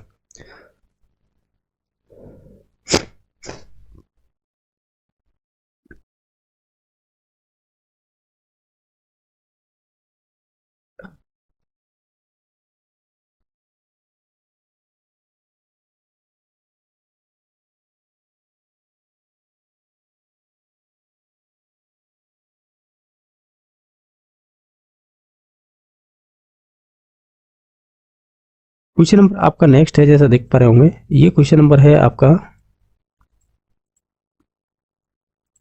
ये क्वेश्चन नंबर है 14वां नंबर क्वेश्चन है, और इसे देख लेते हैं।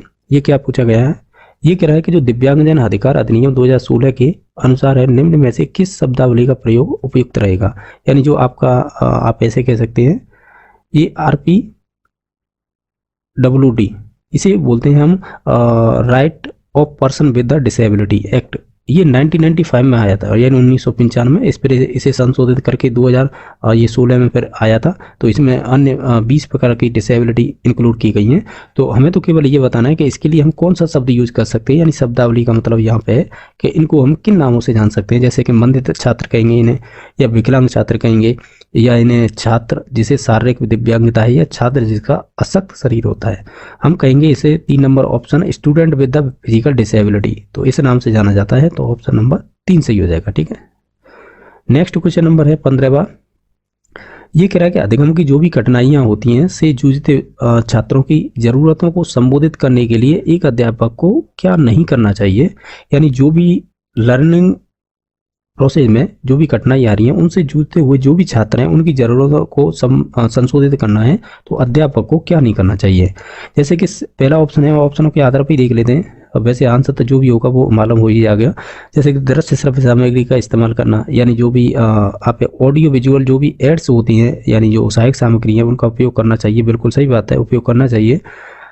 सेकंड है संरचनात्मक शिक्षा शास्त्रीय उपागमों का इस्तेमाल करना चाहिए। बिल्कुल है। जो भी कंस्ट्रक्टिव पेडागोजी अप्रोच, यानी ये कह रहा है कि जो भी बच्चे का रचनात्मक कार्य करने की जो भी शिक्षा शास्त्र होता है, यानी जो भी अप्रोच है पढ़ाने की या उन्हें समझाने की, तो उन्हें उपयोग करना चाहिए। तो ये बात भी सही है।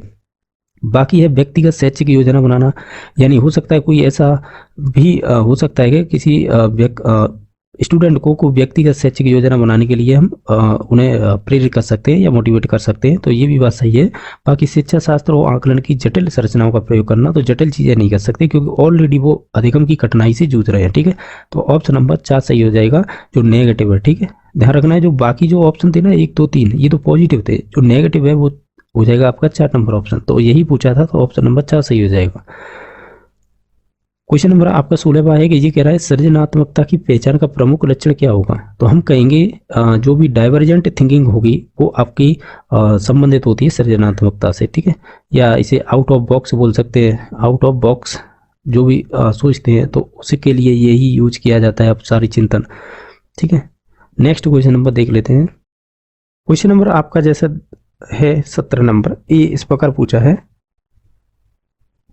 और ये 17 नंबर क्वेश्चन इस प्रकार पूछा है कि ये कह रहा है विविध पृष्ठभूमियों के अधिगमकर्ताओं को संबोधित करने हेतु एक अध्यापक को क्या करना चाहिए। यानी विभिन्न प्रकार की जो भी पृष्ठभूमियों से आ रहे बच्चे, यानी लर्नर, ये अधिगमकर्ताओं का मतलब लर्नर्स होते हैं, यानी जो भी स्टूडेंट हैं उन्हें संबोधित करने हेतु एक अध्यापक को क्या करना चाहिए संबोधित करने के लिए।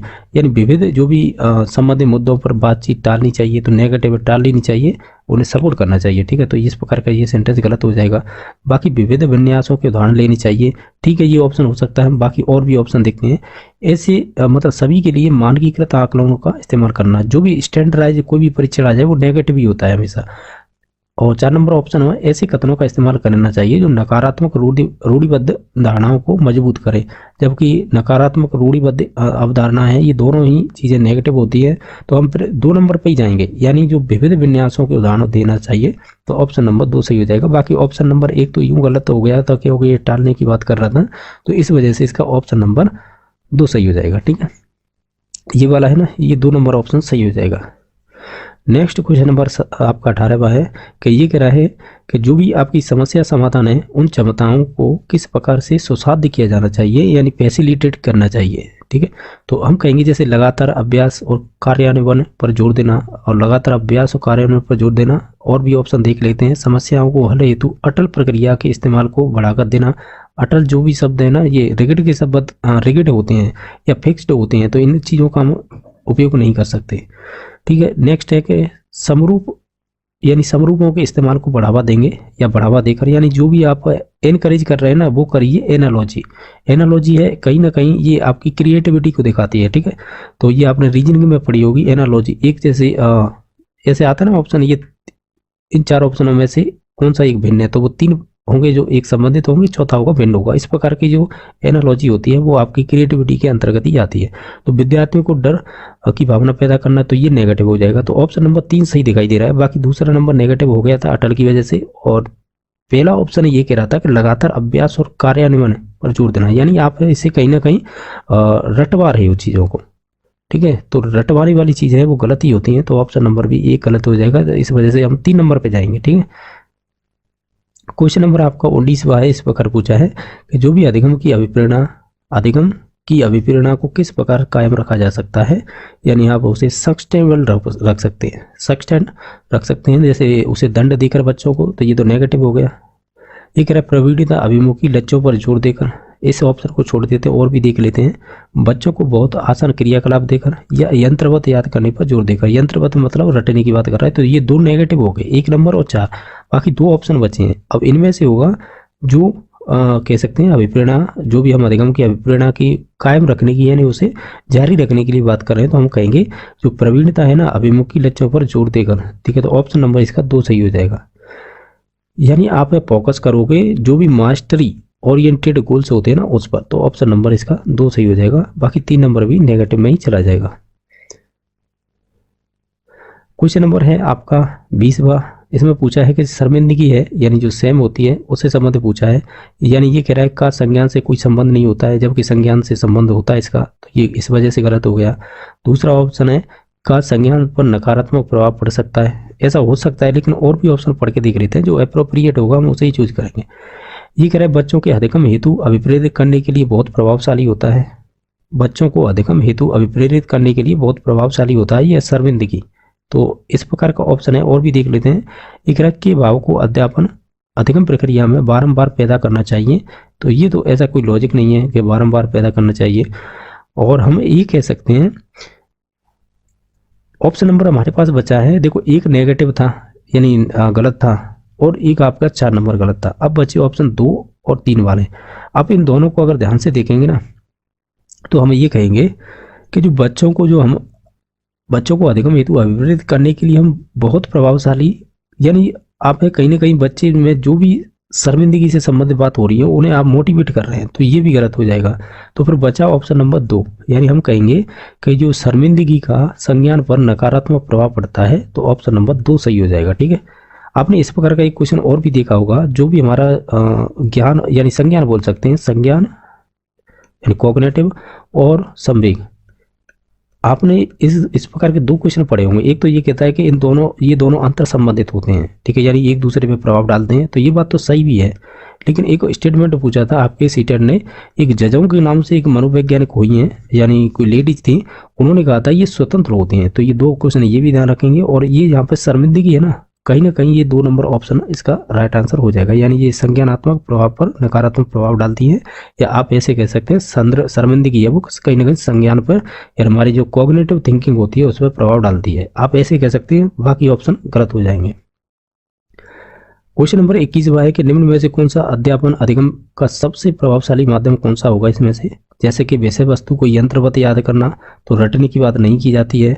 संकल्पनाओं के बीच में संबंध खोजना, यानी एक्सप्लोरेशन होती है ना, यानी इसे ज्ञान का विस्तार करना होता है इसका मतलब। और रिलेशनशिप होते हैं बिटवीन कॉन्सेप्ट, यानी ज्ञान के विस्तार में अगर किसी कॉन्सेप्ट के संबंध करना है इन दोनों के बीचों में, तो ये बेस्ट ऑप्शन रहेगा। बाकी और भी ऑप्शन देख लेते हैं। ये कह रहा है बिना विश्लेषण के अवलोकन करना, यानी कोई भी आप एनालिसिस नहीं कर रहे हैं फिर भी आप अवलोकन कर रहे हैं, तो वो ज़्यादा सटीक नहीं होता है। बाकी अनुकरण या नकल करके दोहराना, ये भी नकल यानी रटने की बात होती है, वहाँ पे मोस्टली वो ऑप्शन है गलत ही होता है। बाकी हमें तो वो देखना है जिसमें बच्चा कुछ करके सीख रहा हो, तो ऑप्शन नंबर 2 सही हो जाएगा, क्योंकि इसमें संकल्पनाओं के बीच में संबंध खोज रहा है। ठीक है, ऑप्शन नंबर 2 सही हो जाएगा। क्वेश्चन नंबर आपका 22वां है। ये कह रहा है कि एक अध्यापिका को दिए गए किसी भी जो कार्यकलाप है में छात्रों की विभिन्न त्रुटियों का विश्लेषण करना चाहिए, क्योंकि यानी जो भी एक कोई अध्यापिका है को दिए गए सभी जो भी कार्यकलाप थे में छात्रों की विभिन्न त्रुटियों का विश्लेषण करना चाहिए, क्योंकि अब इसका एक रीजन दीजिए क्यों करना चाहिए। तो हम कहेंगे अब यह एक चीज ध्यान रखना, जो भी त्रुटियां होती हैं वो अधिगम का ही भाग होती हैं। तो हम कहेंगे जो भी त्रुटियों की समझ अध्यापन अधिगम प्रक्रिया की एक अर्थपूर्ण होते हैं, या अर्थपूर्ण मीन से होते हैं, मीनफुल होते हैं। बच्चे किस प्रकार गलती कर रहे हैं तो उस गलती को जानेंगे तो उसी के बाद उपचारात्मक परीक्षण कर सकते हैं। तो बच्चों की गलतियां भी अधिगम का महत्वपूर्ण रोल अदा करती हैं, यानी वो अधिगम का ही भाग होती हैं। बाकी ऑप्शन है जैसे दंड देना, ये नेगेटिव हो जाएगा। बाकी ज़्यादा त्रुटियां करने पर छात्रों को अलग कर देना, यानी उन्हें आइसोलेशन कर देना, तो ये गलत है। अधिगम केवल त्रुटियों के संशोधन पर निर्भर करता है, इस प्रकार का ये भी कथन गलत हो जाएगा। बाकी ऑप्शन नंबर आप ऐसे कह सकते हैं तो सही हो जाएगा। क्वेश्चन नंबर आपका 23वां, इसमें पूछा है बच्चों को सीखने में जो कठिनाई होती है, तो जब यानी बच्चे सीखने में अगर कठिनाई महसूस कर रहे हैं तो आपको क्या करना चाहिए इनमें से, और या इससे संबंधित कौन सा ऑप्शन सही होगा वो हमें चूज करना है। जैसे सूचनाओं को अलग अलग टुकड़ों में प्रस्तुत करेंगे, यानी जो भी है आपके पास सूचना है या जो भी आप चीज़ पढ़ा रहे हो उसे अलग अलग टुकड़ों में प्रस्तुत करेंगे, तो बच्चे को जो भी सीखने में कठिनाई आ रही है तो वो इतनी नहीं आएगी जितनी आप है एक साथ में इसे प्रेजेंट करेंगे। ठीक है, बाकी है वो आंतरिक रूप से प्रेरित हो। ठीक है, तीसरा है कि वह अधिगम अधिगम जो सामाजिक संदर्भ में हो या विषय वस्तु को बहुरूपों में प्रस्तुत करना चाहिए।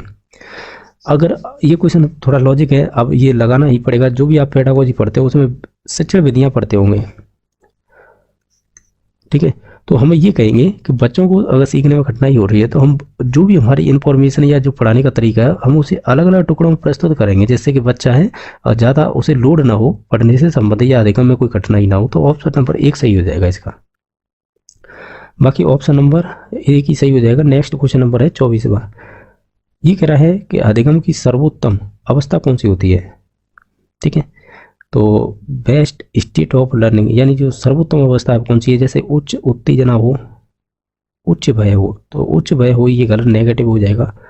जैसे निम्न उत्तेजना हो, उच्च भय हो, तो ये भी आपका कहीं ना कहीं ये कहेंगे कि उच्च भय होता है वो नेगेटिव में होता है। बाकी है संतुलित तो उत्तेजना हो और कोई भी भय ना हो, तो ये पॉजिटिव सा लग रहा है। बाकी और भी देख लेते हैं, कोई उत्तेजना नहीं हो और कोई भय नहीं हो, तो ये भी गलत हो जाएगा। यानी संतुलित तो उत्तेजना हो और कोई भी भय ना हो, तो ये सबसे बेस्ट रहेगा। क्योंकि बच्चा अगर भय होगा तो निश्चित तौर से आपने मैंने एक चीज़ बताई थी अभी, जो हमारी कॉग्निटिव होती है ना, यानी जो हमारा संज्ञान होता है और जो हमारे इमोशन होते हैं, ये दोनों प्रभावित होते हैं एक दूसरे से। यानी जो इमोशन है ना वो आपकी कॉग्निटिव थिंकिंग पर प्रभाव डालते हैं। तो निश्चित तौर से हमें संतुलित तो उत्तेजना होनी चाहिए, कोई भी भय नहीं होनी चाहिए। अगर आपको भय है तो इसका मतलब आप पलायन करेंगे, ये मैं नहीं कह रहा हूँ। ये आपके एक मनोवैज्ञानिक हुए विलियम मैकडूगल, उन्होंने मूल प्रवृत्तियाँ बताई थी। मैकडूगल हुए मैकडूगल विलियम मैकडूगल, उन्होंने बताई थी 14 प्रकार की मूल प्रवृत्तियाँ बताई। इन्हें ऐसे कह सकते हैं एक तरह से संवेग, इनके आधार पर ही प्रतिक्रिया होती हैं। तो ये कहीं ना कहीं उन्हीं से संबंधित है, लेकिन ये व्यवहारिक कुछ नहीं पूछा गया है इन्होंने कि अधिगम को सर्वोत्तम अवस्था कौन सी होनी चाहिए। तो हम कहेंगे ये तो संतुलित उत्तेजना हो और बाकी है कोई भी भय ना हो। ठीक है, भय होगा तो निश्चित तौर से बच्चा पढ़ ही नहीं पाएगा। तो इसका ऑप्शन नंबर हम कहेंगे 3 हो जाएगा सही। क्वेश्चन नंबर नेक्स्ट है जो है आपका 25 नंबर, वो इस प्रकार पूछा है। ये कहना है आपसे कि जो भी अधिगम का संरचनात्मक विचार पर सुझाव देता है कि ज्ञान की संरचना में क्या कर सकते हैं। यानी अधिगम का जो संरचनात्मक विचार है यह सुझाव देता है कि ज्ञान की संरचना में हम कहेंगे बच्चे को सक्रिय भूमिका निभाते हैं। तो ऑप्शन नंबर इसका 3 सही हो जाएगा, क्योंकि एक ही कथन था जो पॉजिटिव था और इसे आसानी से पहचाना भी जा सकता है। क्वेश्चन नंबर है 26वां कि अधिगम के लिए निम्न में से कौन सी धारणा उपयुक्त होगी। जैसे योग्यता सुधार करना, यानी योग्यता सुधार और योग्यता अटल। अटल जो भी शब्द आता है वो नेगेटिव में होता है। प्रयासों में कोई फर्क नहीं पड़ता है, तो ये भी नेगेटिव हो जाएगा। असफलता पर अनियंत्रित, तो ये भी नेगेटिव हो जाएगा। बाकी 1 नंबर ऑप्शन है वो सही हो जाएगा। जो भी आपकी एबिलिटी है उसे आप क्या कर सकते हैं, इम्प्रूवेबल बोल सकते हैं, इम्प्रूवेबल यानी आप उसे सुधार कर सकते हैं। ठीक है, तो ऑप्शन नंबर 1 सही हो जाएगा। क्वेश्चन नंबर आपका 27वां है, निम्न में से कौन सी परिपाटी विद्यार्थियों में संकल्पनात्मक समझ में बढ़ोतरी करने में सहायक होगी। यानी संकल्पनात्मक मतलब होता है कॉन्सेप्चुअल। ठीक है, उसमें विद्यार्थियों में क्या कर सकता है, बढ़ोतरी करने में सहायक होगा। तो जैसे कि हम ऑप्शन नंबर 4 पे ही जाएंगे, यानी जो भी आपका जो अन्वेषण होगा और संवाद होगा, ये कहीं ना कहीं जो भी आपकी संकल्पनात्मक समझ है उसमें बढ़ोतरी करेगा। बाकी है ऑप्शन थे ये सभी नेगेटिव थे, जैसे कि पाठ्य पुस्तक केंद्रित होना चाहिए, रटने पर ध्यान देना चाहिए, ये तो होगा नहीं। बारंबार परीक्षा लेना, तो ये भी नेगेटिव होता है, बारंबार परीक्षा भी नहीं ले सकते। प्रतिस्पर्धा आधारित यानी प्रतिस्पर्धा आधारित प्रतिस्पर्धा है, तो ये भी गलत है, प्रतियोगिता करवाना बच्चों में। तो हम ऑप्शन नंबर 4 पर जाएंगे। क्वेश्चन नंबर नेक्स्ट है जो 28 नंबर, ये कह रहा है कि एक कार्य के दौरान है साइना स्वयं से बात कर रही है कि वह कार्य पर किस प्रकार की प्रगति कर सकती है। लेव वाइगोस्की की भाषा और चिंतन और सोच के बारे में दिए गए विचारों के अनुसार इस तरह की जो व्यक्तिगत वाक होते हैं क्या दर्शाता है। व्यक्तिगत वाक को हम प्राइवेट स्पीच बोलते हैं। और प्राइवेट स्पीच वैसे देखा जाए, ध्यान रखना है, वैसे मैं आंसर ही बता देता हूँ, ये सेल्फ रेगुलेट होती है, यानी हम खुद को रेगुलेट करने के लिए, यानी हम अपनी संबंधी जो भी क्रियाएं करने के लिए हम ऐसी भाषाओं का उपयोग करते हैं। और एक होती है आपकी इनर स्पीच, ये भी आपके वाइगोस्की ने बात की है इनर स्पीच। एक है आपकी प्राइवेट स्पीच जो हमने ये क्वेश्चन किया है। ठीक है, एक और स्पीच होती है, अब वो मुझे ध्यान नहीं आ रहा है, लेकिन होती है 3 प्रकार की स्पीच बताई थी वाइगोस्की ने। ठीक है, जिसमें से ये जो बात हो रही है वो स्व नियमन की बात हो रही है, यानी अपने आप को रेगुलेट करने के लिए। बाकी जो संज्ञानात्मक अपरिपक्वता की बात नहीं की गई है, आत्म केंद्रिता की बात की गई है, ये इसे इंग्लिश में ईगोसेंट्रिज्म बोलते हैं। यहाँ पे देखिएगा, ये आपकी जीन प्याजे से संबंधित है, न कि वाइगोत्स्की, इसमें स्पष्ट नाम दे रखा था लेव वाइगोत्स्की के अनुसार। बाकी है जो मनोवैज्ञानिक प्रकार ये होता नहीं है इस प्रकार का, तो ऑप्शन नंबर 2 ही सही था। क्वेश्चन नंबर आपका है जो 29वां, मूल्यांकन पद्धति का लक्ष्य होना चाहिए। तो मूल्यांकन पद्धति का लक्ष्य होता है कि विद्यार्थियों की जो भी प्रगति है उसे जानना, ठीक है। जैसे विद्यार्थियों को नामांकन करना या नामांकित करना ये गलत है। योग्यता आधारित समूह में विद्यार्थियों को विभाजित करना, तो ये भी गलत है।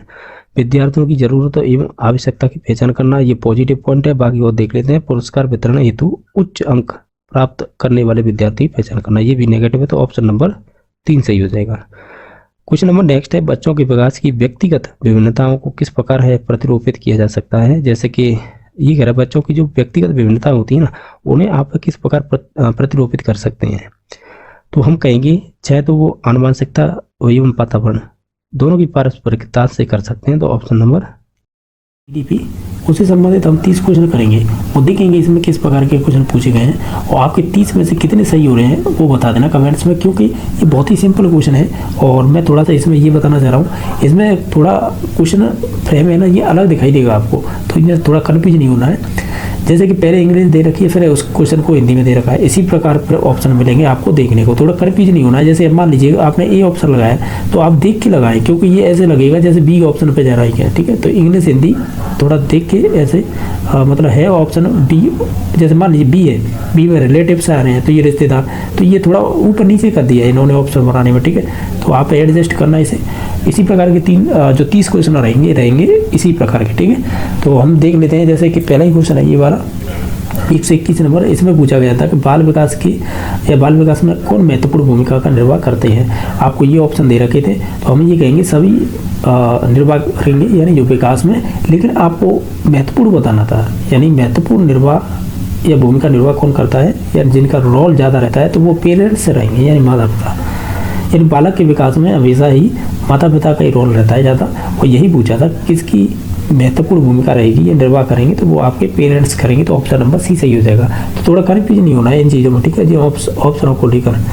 अब जैसे ये क्वेश्चन है, ठीक है, इसी प्रकार इसमें अब देखो, जैसे क्वेश्चन को मैं जूम कर दूँ, अब इसे ध्यान से देखना क्वेश्चन में क्या पूछा है। 122 नंबर है कि first stage of pregnancy is called, यानी जो आपकी गर्भधारण की प्रथम अवस्था कौन सी होती है, इसमें दे रखा है। देखो ए के सामने दे रखा है एम्ब्रो स्टेज, जिसे हिंदी में पिंडावस्था कहते हैं। दूसरा ऑप्शन है फीटस या फीटस स्टेज, जिसे भ्रूणावस्था कहते हैं। तीसरा ऑप्शन है आपकी ओवम स्टेज, जिसे डिम्ब अवस्था कहते हैं। 4 नंबर की जो अवस्था है उसे बोलते हैं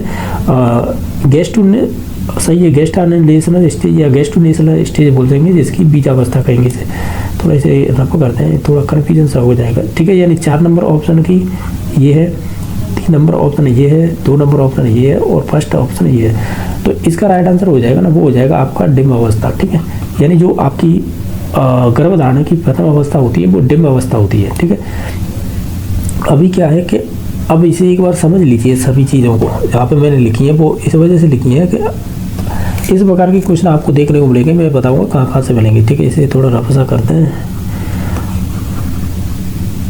अब देखते जाना। देखो अब ये क्या है कि मैंने ये क्या चीज़ लिखी है। जैसे आप बाल विकास पढ़ेंगे तो बाल विकास में श्रीमती हल्लो के अनुसार 10 अवस्थाओं का स्टेप बताए गए हैं कि यानी जो पहली अवस्था हो गई वो प्री नेटल पीरियड हो गई, फिर सेकंड अवस्था हो गई इन्फेंसी हो गई, फिर उसके बाद बेबीहुड हो गई, फिर चाइल्डहुड हो गई, फिर आपकी प्री चाइल्डहुड हो गई, फिर प्री हो गई, फिर पोस्ट हो गई और फिर एडोलसेंस, यानी इस प्रकार की ये अवस्थाएं बांटी हैं उन्होंने। हालांकि 11 अवस्थाएं, ये मैंने थोड़ा 10 गलत लिखा, 11 होंगी यानी श्रीमती हरलॉक के अनुसार, ठीक है।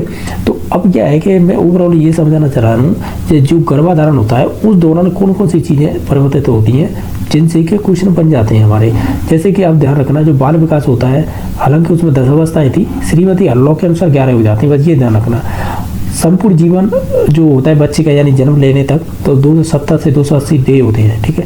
ये होगी सावन वाली। अब इनकी अवस्था में पहले नंबर की आती है प्री नेटल स्टेज, जिसे प्री नेटल पीरियड बोलते हैं, जिसे हिंदी में कहते हैं पूर्व प्रसूति काल, जो 3 भागों में बांटी गई है। कौन कौन सी? पहली है बीजावस्था, जिसे इंग्लिश में जर्मिनल कहते हैं, ये 2 सप्ताह तक होता है समय। सेकंड आती है भ्रूणावस्था, जिसे इंग्लिश में एम्ब्रॉइक स्टेज बोल सकते हैं, जो 2 वीक से लेकर 2 मंथ तक होती है इसकी, ठीक है। एक होती है गर्भावस्था, जो होती है 2 मंथ से लेकर जन्म तक, ठीक है। ये इनकी डिवाइड कर रखे हैं टाइम पीरियड। अब ध्यान रखना क्वेश्चन यहाँ से तो बन ही जाते हैं या अवस्थाओं को लेकर, लेकिन ये पूछा है जो भ्रूणावस्था होती है उनकी कितनी अवस्था होती है, वो होती है 3। पहली होती है आपकी एक्टोडर्म, जिसे हिंदी में कहते हैं बहिस्तर। दूसरी होती है मीजोडर्म, जिसे कहते हैं आप मध्य स्तर। तीसरी होती है एंडोडर्म, जिसे अंत स्तर बोलते हैं। क्वेश्चन ये देखो यहाँ से भी बने हैं कैसे।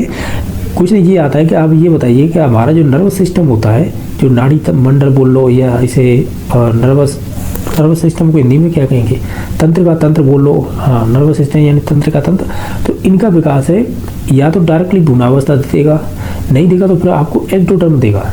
ये इस प्रकार के क्वेश्चन पूछे गए। अब ये ध्यान रखो ओवरऑल, तो भ्रूणावस्था में जो 3 प्रकार बताए, जिनमें से पहला है एक्टोडर्म, उसमें हमारी त्वचा का निर्माण होता है, दांत का होता है, नाखून का होता है, बालों का होता है, और हमारे जो नर्वस सिस्टम है उसका, और ये नाड़ी मंडल बोल देते हैं सही, तो इनका विकास होता है, ये ध्यान रखें बस। मध्य स्तर कौन सा होता है, मध्य स्तर में हमारे जो भीतर की त्वचा होती है ना, वो उसका विकास होगा, और जो हमारी मांसपेशियां पाई जाती हैं हड्डियों के साथ, उनका, ये कह सकते हैं जो भी मांस होता है शरीर में, तो वो किसके आधार पर बनता है, वो मीजोडर्म के आधार पर बनता है। एक होता है एंडोडर्म, तो एंडोडर्म को हिंदी में कहते हैं अंतर स्तर, लेकिन इसके अंतर स्तर के अंतर्गत क्या क्या चीज़ें आती हैं, यानी एंडोडर्म के अंडर में कौन कौन सी चीज़ें आएंगी। एक तो आएगी पाचन प्रणाली, जिसे आप पाचन तंत्र बोलते हैं, हमारे फेफड़े जिनसे श्वास लेते हैं हम, और लीवर जो मेनली हमारे मुख्य अंग माना जाता है, यानी ये कह सकते हैं अंतःस्रावी की सबसे बड़ी ग्रंथि मानी जाती है, वो लीवर ही मानी जाती है, ठीक है। तो ऐसे कह सकते हैं पाचन प्रणाली, फेफड़े और लीवर, ये सभी चीज़ें एंडोडर्म में आएंगी। मीजोडर्म में हमारी जो त्वचा है और हमारे अंदर की जो मांसपेशियां हैं वो पाई जाएंगी। एक्टोडर्म में ये चीज़ें आ जाएंगी, जैसे त्वचा का निर्माण हो गया, दांतों का, नाखून, बाल और हमारा नर्वस सिस्टम। बस ये काफ़ी है। प्रीवियस में आए वो क्वेश्चन अगर गर्भकाल को लेकर बनेंगे तो इनसे ज़्यादा नहीं बनते। और हालांकि हाँ ये ध्यान रखना, जैसे कि ये हमने पढ़ी थी प्री नेटल पीरियड, ये वाला, इसके बाद कौन सी उम्र आएगी, फिर ये आएगी इन्फेंसी, जैसे बोलते हैं शैशव अवस्था।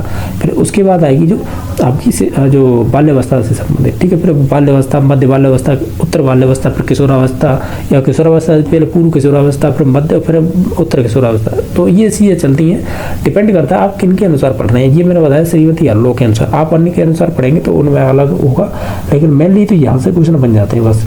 अब देखो मैंने 2-3-4 मिनट लिए हैं, लेकिन आप इसका स्क्रीनशॉट लेके रख लेना। ये एक्टोडर्म, मीजोडर्म, एंडोडर्म, यहाँ से क्वेश्चन बनते हैं, और इन्हें भ्रूणावस्था, बीजावस्था, इनकी उम्र भी पूछ ली जाती है। उम्र मीन्स ये टाइम पीरियड।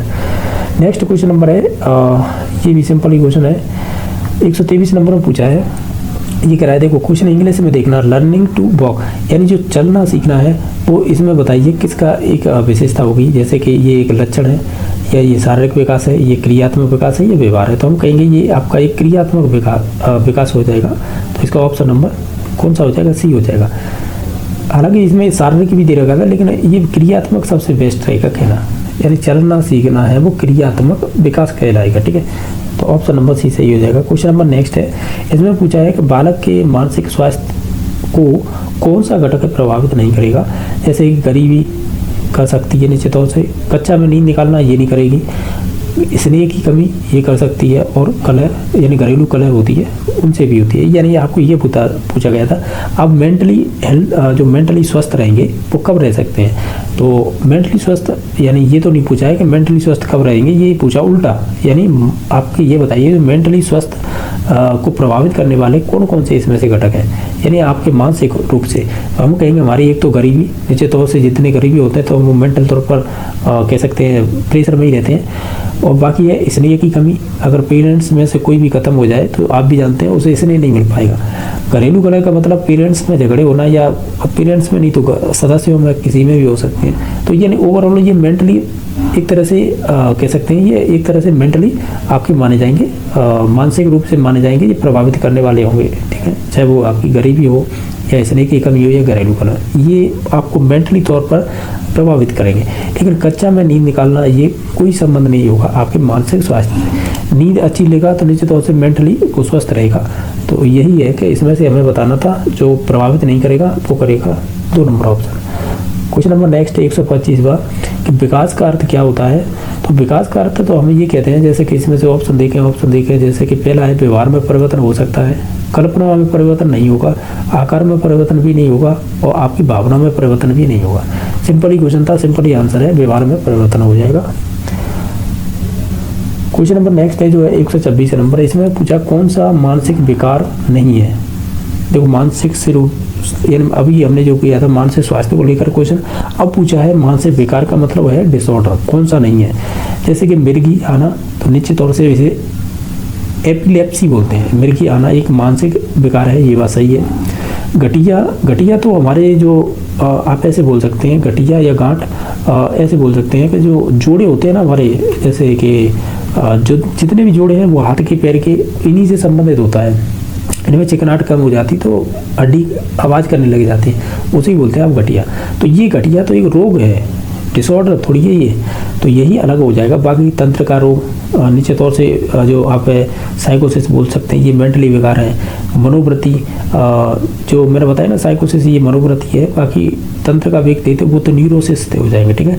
इसमें थोड़ा कन्फ्यूजन ये है कि इनमें ऑप्शन कुछ उल्टे सीधे बना दिए हैं। ये उल्टे सीधे मतलब ये पहले इन्हें हिंदी इंग्लिश ऐसे हिसाब से रखनी थी, ऊपर नीचे निकालनी थी। थोड़ा ऑप्शन नंबर लेकर कन्फ्यूजन है इसमें, लेकिन आप ध्यान रखना इसका तो राइट आंसर 2 नंबर ऑप्शन होगा। यानी जो गठिया है वो जोड़ों का दर्द होता है, तो ये आपका एक रोग है, ना कि ये मेंटली यानी जो आपके मानसिक विकार है, ठीक है। तो ऑप्शन नंबर बी सही हो जाएगा। देख पा रहे होंगे इसमें से बताना है कि मानसिक बीमारी में शामिल नहीं है। आप इन सभी ऑप्शनों को पढ़ के देखेंगे तो ये बात जो है ना ये वाला शामिल नहीं होगा। बाकी मानसिक में परिवर्तन हो यानी मस्तिष्क में और बचपन के अनुभव हों और या आपकी आनुवंशिकता कारक हों, ये सभी आपकी मानसिक बीमारी में शामिल होंगे। जो शामिल नहीं होगा वो हो जाएगा 4 number option. Next question number देख लेते हैं। ये अच्छा क्वेश्चन पूछा था, ये वो उन्हीं से संबंधित है, विकास से क्वेश्चन बना है। इसमें पूछा गया था जैसा आप देख पा रहे होंगे, ये कह रहा है कि 1 वर्ष में स्वस्थ बच्चे का वजन कितना होता है। ये फैक्चुअल है, ठीक है, ध्यान रखना। ये जन्म के समय का 3 गुना हो जाएगा, यानी ऑप्शन नंबर इसका बी सही हो जाएगा। अब ध्यान रखो मैंने यहाँ पर कुछ फैक्ट लिख रखा है, जैसे जन्म के समय बच्चे का भार कितना होता है, WEIGHT वेट यानी भार, तो आप देखेंगे 7 पाउंड होता है। 7 पाउंड का मतलब ये होता है या तो 7 पाउंड होगा या फिर 3 किलो 17 ग्राम ऐसे बोल सकते हैं, या 3.175 kg यानी 3 किलो 17 ग्राम ऐसे बोल सकते हैं। बाकी अब ये कहेंगे ये पौंड यानी जो पौंड 7 पाउंड बोल रहे हैं ना, तो आप बताइएगा 1 पाउंड बराबर कितना होता है। तो 1 पाउंड बराबर होता है 453.69 ग्राम, यानी समझ रहे हो ना, 1 पाउंड बराबर ये इतना है। अगर इसका गुणा आप इससे कर देंगे तो यही वेट निकल के आएगा। बच्चे का जन्म के समय इतना भार होता है, और अगर 1 वर्ष का हो जाएगा तो कम से कम वो कितना हो जाएगा, जो जन्म के वजन का 3 गुना हो जाएगा, यानी इसका 3 गुना करेंगे तो 1 साल का बच्चे का कितना वेट होगा वो आ जाएगा। तो ये थोड़ा ने फैक्चुअल पूछा था इन्होंने, तो ऑप्शन नंबर इसका बी सही हो जाएगा। क्वेश्चन नंबर नेक्स्ट है, शेष अवस्था में रक्तचाप होता है यानी जो ब्लड प्रेशर होता है वो कैसा होता है, तो हम ये कहेंगे कम होता है, ठीक है। तो ऑप्शन नंबर 1 सही हो जाएगा। नेक्स्ट क्वेश्चन नंबर है, कौन सा दोष है जिसमें गले की मांसपेशियों में ऐंठन हो जाती है, ऐंठन से होता है ऐसे कह रहा है ये, तो वो आपका वही है जैसे स्टैमरिंग बोलते हैं यानी अखलाना। तो ये आपके किससे संबंधित है, एक तो भाषा का दोष है, दूसरी बात गले में जो मांसपेशियों में ऐंठन की वजह से होता है, तो ऑप्शन नंबर ए सही हो जाएगा। नेक्स्ट क्वेश्चन नंबर है, जैसा देख पा रहे होंगे, अब इसमें पूछा है कि सेल्डन के अनुसार व्यक्तित्व का प्रकार है। अब देखो अब मैंने यहाँ पर कुछ चीज़ें लिख रखी है जैसे डायरेक्टली आपको याद हो जाए, जैसे क्रेचमर है, ये क्रेचमर बोलते हैं इसे। ये क्रेचमर कौन है पता है, ये आपके जो सेल्डन है ना इनकी गुरु रहे हैं। ये कौन क्रेचमर, तो मैं पहले ये बता देता हूँ फिर ये बता दूँ, क्योंकि इनमें प्रकारों में कुछ चीज़ें दोनों में सिमिलर नहीं है, लेकिन ये इनके शिष्य रहे हैं, तो निश्चित तौर से कुछ विशेषताएं आपके क्रेचमर की दे रखी हैं। तो हमें सैंडल के अनुसार है व्यक्तित्व का प्रकार बताइएगा। तो सैंडल के अनुसार 3 प्रकार बताए गए थे, एंडोमॉर्फिक, मीजोमॉर्फिक और एक्टोमॉर्फिक। तो इसमें से देख लीजिए कौन सा है, एक मात्र दिखाई रहा है मीजोमॉर्फिक, ये वाला ऑप्शन है, जैसे मध्य आकृति बोल रहे हैं। मीजोमॉर्फिक है ना, ये मध्य आकृति कहलाती है या मध्य वाला कहलाता है, तो इसका ऑप्शन नंबर बी सही हो जाएगा। अब ध्यान रखें क्या रखें, मैं क्रेचमर इसलिए बताया था कि ये सेल्डन है ना, सेल्डन के गुरु रहे थे क्रेचमर, तो इन्होंने शारीरिक संरचना के आधार पर व्यक्तित्व को 4 भागों में बांटा था, एस्थेनिक, एथलेटिक, पिकनिक और डिस्प्लास्टिक, ठीक है। तो ये ध्यान रखना है। सेल्डन थे, इन्होंने सोमेटो टाइप का एक सिद्धांत दिया था व्यक्तित्व में, इनकी बुक का नाम था एटलस ऑफ मैन, और इन्होंने व्यक्तित्व के 3 प्रकार बताए थे, यानी 3 टाइप बताए थे व्यक्तित्व के, एंडोमॉर्फिक, मीजोमॉर्फिक, एक्टोमॉर्फिक। हमें पूछा था सेल्डन के अनुसार व्यक्तित्व का प्रकार कौन सा है, तो वो हमने बता दिया था ये मीजोमॉर्फिक हो जाएगा। इसमें मीजोमॉर्फी दे रखा है लेकिन मीजोमॉर्फिक ही होता है ये, ठीक है, ये ध्यान रखना है, ठीक है। तो इसका ऑप्शन नंबर बी सही हो गया था। क्वेश्चन नंबर नेक्स्ट है, कि व्यक्तित्व के जैविक निर्धारक घटक कौन कौन से इनमें से। तो जैविक का मतलब होता है जो हमारे शरीर से संबंधित है, तो वो आपका वंशानुक्रम है। बाकी ये बाह्य हो जाएगा, ये भी बाह्य है और ये भी बाह्य है। और जो आंतरिक होता है वो वंशानुक्रम बोल लो या इसे ही हेरिडिटी बोल सकते हैं। तो ऑप्शन नंबर बी सही हो जाएगा। क्वेश्चन नंबर नेक्स्ट है, भाषा विकास का सिद्धांत नहीं है इनमें से। तो देखो अनुबंधन यानी आप ये बात कर रहे हैं पावलर की, यानी सीआर थ्योरी बोलते हैं इसे। तो निश्चित तौर से ये होता है, यानी आप ये कह सकते हैं अनुबंधन के द्वारा भाषा सीख सकते हैं। इसमें यही पूछा था भाषा का कौन सा सिद्धांत नहीं है। बाकी नेक्स्ट है कि अनुकरण, बिल्कुल अनुकरण के द्वारा सीख सकते हैं, ये स्किनर ने बात की है। बाकी है अतिरिक्त शक्ति का सिद्धांत। तो हालांकि देखा जाए अतिरिक्त शक्ति वगैरह की इस प्रकार से संबंधित नहीं है। बाकी हम ये कहेंगे जो हमारी मैच्योरिटी होती है, जिसको परिपक्वता बोलते हैं, तो निश्चित तौर से जितनी हमारी मैच्योरिटी बढ़ती जाएगी तो उस हिसाब से हमारी अंडरस्टैंडिंग भी बढ़ेगी, समझने की भाषा को, और हम सीख भी जाते हैं। तो हम ये कहेंगे ये भी बात सही है 4 नंबर। तो इसमें से राइट आंसर हो जाएगा सी नंबर ऑप्शन। जो अतिरिक्त शक्ति का ये सिद्धांत है ना, ये भाषाई सिद्धांत में नहीं आता है। तो जो आते हैं वो अनुबंधन का आ जाएगा, अनुकरण का आ जाएगा, परिपक्वता। जो नहीं आएगा वो सी नंबर ऑप्शन हो जाएगा। क्वेश्चन नंबर नेक्स्ट है बहुबुद्धि यानी बहुबुद्धि का सिद्धांत किसने दिया था। तो ये आपके हार्वर्ड गार्डन ने दिया था 1983 में। इन्होंने शुरुआत में 7 प्रकार बताए, फिर इनमें एक कह सकते बुद्धि का प्रकार जोड़ा था तब 1998 में, तब 8 प्रकार हो गए थे। फिर उन्होंने एक और जोड़ा था 2000 में। तो इस प्रकार ये अभी वर्तमान में 9 प्रकार है। शुरुआत में 7 प्रकार थे और ये 9 प्रकार कौन कौन से वो देख लीजिएगा। LML इज पेन 1983, यानी इसका मतलब ये है, इस L से हो जाएगा लैंग्विस्टिक यानी भाषिक बुद्धि। दूसरी यानी M से हो जाएगा म्यूजिक यानी संगीत बुद्धि। इससे हो जाएगा लॉजिकल यानी तर्क बुद्धि। ये आई है ना, ये आई को 2 में डिवाइड कर रखा है। एक तो इंट्रापर्सनल हो जाएगी बुद्धि, एक हो जाएगी इंट्रा। इंट्रा तो हमारे स्वयं से संबंधित होती है और इंट्रा होती है हम दूसरों की भावनाओं के भावों को समझाए, यानी भाव वगैरह भावनाएं उन्हें समझे। बाकी एस से हो जाएगी स्पाइशियल, पी से हो जाएगी बॉडी काइनेस्थेटिक, ई से हो जाएगी जिसे एक्सटेंशियल बोलते हैं अस्तित्ववादी, और एन से संबंधित हो जाएगी जो प्राकृतिक या नेचुरलिस्टिक होती है। तो ये 9 प्रकार है। तो आप ऐसे याद रख सकते हैं। हमें क्या पूछा था कि हार्वर्ड गार्डन का बुद्धि बहुबुद्धि से था, तो हार्वर्ड गार्डन ने दिया था। ये ऑप्शन नंबर 1 सही हो जाएगा। इसमें और भी दे रखे हैं, जैसे प्याजे को तो आप जानते होंगे, जिन्होंने संज्ञानात्मक सिद्धांत दिया था। गोलमेल है, इन्होंने कहा था एक स्टेटमेंट आता है कि बुद्ध जो ऐसे आया था कि बुद्धि लब्धि से बेहतर नहीं, सॉरी ऐसे नहीं है, थोड़ा कन्फ्यूजन हो रहा है, लेकिन ये है कि संवेगात्मक बुद्धि बुद्धि लब्धि से बेहतर क्यों। ये एक इनका स्टेटमेंट है जो बुक है, तो ये पूछी जाती है। बाकी है जॉन मेयर है, ये भी कहीं ना कहीं संवेगात्मक बुद्धि का सिद्धांत दिया था। जॉन मेयर, इनके साथ और 2 मनोवैज्ञानिक थे, संवेगात्मक बुद्धि का सिद्धांत इन्होंने ही दिया था, जिनमें नाम आता है आपका जॉन मेयर। बाकी गोलमैन ने तो फेमस की थी संवेगात्मक बुद्धि, और मैंने ये बता दिया संवेगात्मक बुद्धि संबंधित इनकी एक बुक थी कि संवेगात्मक बुद्धि बुद्धि लब्धि से बेहतर क्यों। ठीक है, तो इस प्रकार का प्याजे का संज्ञानात्मक हार्वर्ड गार्डन का बहुबुद्धि हो गया था। क्वेश्चन नंबर नेक्स्ट है, ये पूछा है ये जो शिक्षण अधिगम की सूचना प्रक्रिया किस अधिगम सिद्धांत से संबंधित है। जब भी आपकी इंफॉर्मेशन प्रोसेसिंग ऑफ टीचिंग बोले या इंफॉर्मेशन प्रोसेसिंग मॉडल बोले, तो ये आपके रॉबर्ट स्टर्नबर्ग से संबंधित होगा, जिन्होंने ये सिद्धांत 1985 में दिया था। इन्होंने सिद्धांत का नाम था टाइआर्किक थ्योरी, जिसे त्रिचापी सिद्धांत बोलते हैं। इनकी बुक थी बियॉन्ड IQ, ये 1985 में आई थी। और इन पर ये आधारित किस पर, यही तो पूछा था ना, शिक्षण अधिगम की सूचना प्रक्रिया किस सिद्धांत पर या सिद्धांत से संबंधित है। तो वो आपकी संज्ञानात्मक, यानी ये आपकी संज्ञानात्मक प्रक्रिया पर आधारित है। इनमें इन्होंने 3 योग्यता बताई। वो 3 योग्यता, पहली थी घटकीय, दूसरी थी अनुभविक, तीसरी थी संदर्भात्मक। इंग्लिश में बोलेंगे कंपोनेंशियल, अनुभव को बोलेंगे एक्सपीरियंशियल, और संदर्भात्मक को बोलेंगे कॉन्टेक्चुअल। ठीक है, तो ये ध्यान रखना, ये बी नंबर ऑप्शन इसका राइट आंसर हो जाएगा। एक चीज़ ध्यान रखना, ये क्वेश्चन बनता है कि बच्चों की शिक्षा की ये कैसी सिफारिश करते हैं करिकुलम की। तो हम ये कहेंगे, ये कहते हैं कि ऐसा करिकुलम होना चाहिए स्पाइरल। ठीक है, तो ये ध्यान रखना है। स्पाइरल करिकुलम की बात किसने की है, तो वो कही है रॉबर्ट स्टर्नबर्ग ने। ठीक है, और एक चीज़ ध्यान रखना, जो इनका ये सिद्धांत है ना इन्फॉर्मेशन फॉर्मेशन प्रोसेसिंग, ये कहते हैं कि बच्चों का दिमाग है वो कंप्यूटर की तरह कार्य करेगा, ये ऐसा रॉबर्ट स्टर्नबर्ग बोलते हैं। ठीक है, तो इनके मैंने सभी चीज़ें बता दी थी। नेक्स्ट देख लेते हैं। इसमें पूछ रहा है कि एक छात्र जो शिक्षक एवं सहपाठियों से तर्क और वितर्क रहता है तो वह संबंधित होगा। अगर किससे, एक छात्र है जो शिक्षक और सहपाठियों से तर्क और वितर्क करता रहता है तो वो होगा प्रतिभाशाली बालक। ठीक है, तो ऑप्शन नंबर 3 सही हो जाएगा। क्वेश्चन नंबर नेक्स्ट है, ये कह रहा है मेघ चित्र परीक्षण निम्न में से किसका मापन करता है। अगर इसकी आप इंग्लिश देखेंगे तो मेघ का मतलब क्लाउड टेस्ट होता है। देखो ये दिखाई दे रहा है क्लाउड पिक्चर टेस्ट होता है।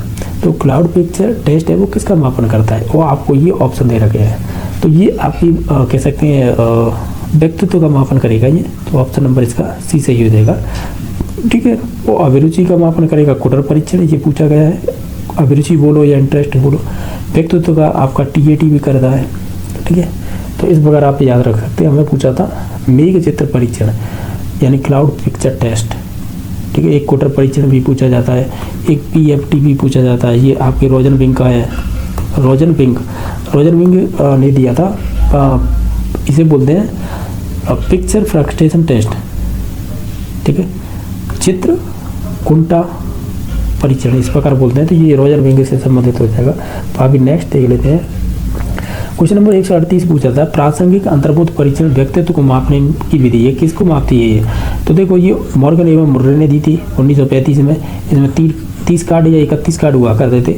इसमें 10 मेल के 10 ही फीमेल के और 10 मेल और फीमेल दोनों के मिलाकर, तो इस प्रकार ये 30 हो जाते थे। ये व्यक्तित्व का मापन करते हैं। तो इसमें देख लीजिए, लेकिन इस प्रकार का कोई ऑप्शन दे नहीं रखा है इसमें। तो आप ध्यान रखें, क्या रखें कि TAT है ना, चाहे वो TAT हो, CAT हो, ठीक है, CAT हो, TAT हो, IBT हो, ठीक है, और कौन सी FWAT हो या SCET हो या PFT हो या आपकी ड्रॉ ए मेन टेस्ट है, ड्रॉ ए मेन टेस्ट, चाहे ये हो। ठीक है, ये सभी आती है ना, ये प्रक्षेपी विधि है, ये ध्यान रखना। प्रक्षेपी यानी जो प्रोजेक्शन वाली, यानी जो हमारे अचेतन मन में क्या है वो इन विधियों के द्वारा पहचाना जाता था। तो ये क्या है, ये प्रोजेक्शन है। तो देखो ये तो सब्जेक्टिविटी ये तो होगी नहीं, ऑब्जेक्टिविटी ये भी नहीं होगी, प्रोजेक्टिविटी ये टेक्निक ये ही हो जाएगी। ठीक है, तो यानी जो प्रोजेक्शन वाली होती है उनसे संबंधित होती है ये। बाकी नेक्स्ट देख लेते हैं। इसमें पूछा गया प्रासंगिक अंतर्बोध, अरे ये तो हमने अभी किया है। तो इसका राइट आंसर क्या था, प्रक्षेपित अग्नि।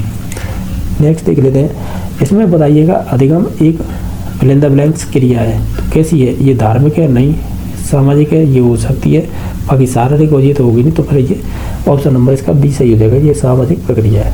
क्वेश्चन नंबर नेक्स्ट है, निम्नलिखित में से कौन सा कारक अधिगम को प्रभावित करता है? तो देखिए इसमें से ये 3 नंबर ऑप्शन हो जाएगा इसमें, चाहे वो अधिगम शैली हो, चाहे मोटिवेशन हो, चाहे आपके देखने का दृष्टिकोण हो या वैल्यू हो, ये सभी चीज़ें मायने रखेंगे। तो ऑप्शन नंबर 4 सही हो जाएगा। क्वेश्चन नंबर नेक्स्ट है, इनमें से कौन शिक्षा का एक महत्वपूर्ण पहलू नहीं है? जैसे शिक्षक होता है, विद्यार्थी भी होता है और आपकी विषय सामग्री होती है, लेकिन पेरेंट्स से यहाँ पे कोई मतलब नहीं है। तो ऑप्शन नंबर D सही हो जाएगा। नेक्स्ट क्वेश्चन नंबर है, सीखने को व्यक्तित्व फिल इन द ब्लैंक्स कारकों की अंतःक्रिया के द्वारा परिभाषित किया जा सकता है। मनोवैज्ञानिक नहीं होगा, शारीरिक नहीं होगा, वातावरण आएगा। यानी व्यक्तित्व है वो और वातावरण के, यानी जो सीखने को व्यक्तित्व और आपका पर्यावरण कारकों की अंतःक्रिया के रूप में परिभाषित कर सकते हैं। तो ऑप्शन नंबर C सही हो जाएगा। क्वेश्चन नंबर नेक्स्ट है, इसमें ध्यान से देखें तो पूछा क्या गया है, इसमें पूछा गया है आपको ये शिक्षण के बारे में 2 कथन दे रखे हैं, ये बताइए सही है गलत कौन सी है। ये कह रहा है कि छात्रों का मार्गदर्शन करने की एक जटिल कला है क्या शिक्षण, ये बात सही है। विभिन्न यानी शिक्षा के विभिन्न पहलुओं के बीच संबंध स्थापित करती है शिक्षण, ये भी बात सही है। तो हम कहेंगे ये दोनों ही सही है, यानी ये ऑप्शन नंबर ये वाला हो जाएगा, दोनों ही सही है। नेक्स्ट और क्वेश्चन नंबर नेक्स्ट भी इसी प्रकार का क्वेश्चन है। इसमें क्या कहा गया है कि शिक्षण फिल इन द ब्लैंक्स होना चाहिए, नैदानिक भी होना चाहिए, उपचारात्मक, ये दोनों ही सही हो जाएंगे। ठीक है, यानी नैदानिक मीन्स ये है कि आप छात्रों की या जो भी स्टूडेंट है उनकी कमियों को जानना, एक तरह से कमियों या उनके रीजनों को जानना, कमी या रीजन यानी जो कारण होते हैं उन्हें जानना।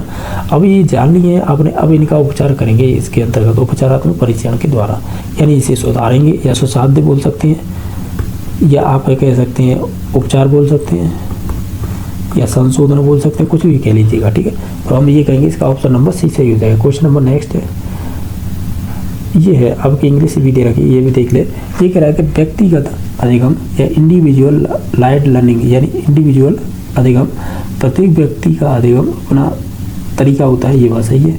शिक्षक ने प्रत्येक व्यक्ति के अधिगम के लिए व्यक्तिगत शिक्षण योजना बनाई है, तो ये भी बात सही है, यानी दोनों ही सही है। तो 1 और 2 दोनों सही हो जाएंगे। नेक्स्ट क्वेश्चन देख लेते हैं। ये क्वेश्चन थोड़ा अच्छा सा था। इसमें पूछा था थर्स्टन ने कितनी जो आपकी प्राथमिक मानसिक योग्यताओं को सुझाव दिया था, तो वो दिया था 7। तो 7 वाला ऑप्शन सही है, ये राइट आंसर हो जाएगा। अब इसके बारे में थोड़ी जानकारी देख लीजिएगा। क्या जानकारी देख लीजिएगा।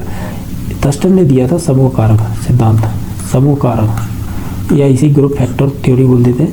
तो ये थर्स्टन थे, साथ ही साथ कैरी भी थे, उन्होंने 1938 में दिया था, जिसे ग्रुप फैक्टर थ्योरी बोलते हैं।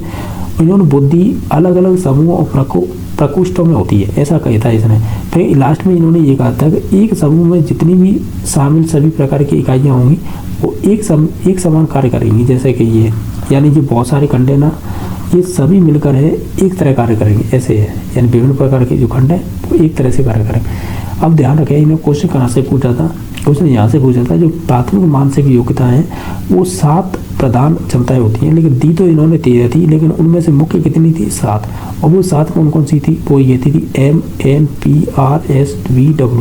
M का मतलब होगा मेमोरी, N का मतलब होगा न्यूमेरिकल, जिसे हम क्या बोल देंगे, P का मतलब होगा यहाँ पे परसेप्शन, जिसे प्रत्यक्षण बोलेंगे, और बाकी R का मतलब रीजनिंग, जिसे तर्क बोल सकते हैं, S का मतलब स्पाइशियल स्थानिक बोलेंगे, V का मतलब होगा वर्बल शाब्दिक, और W का मतलब होगा वर्ड फ्लुएंस।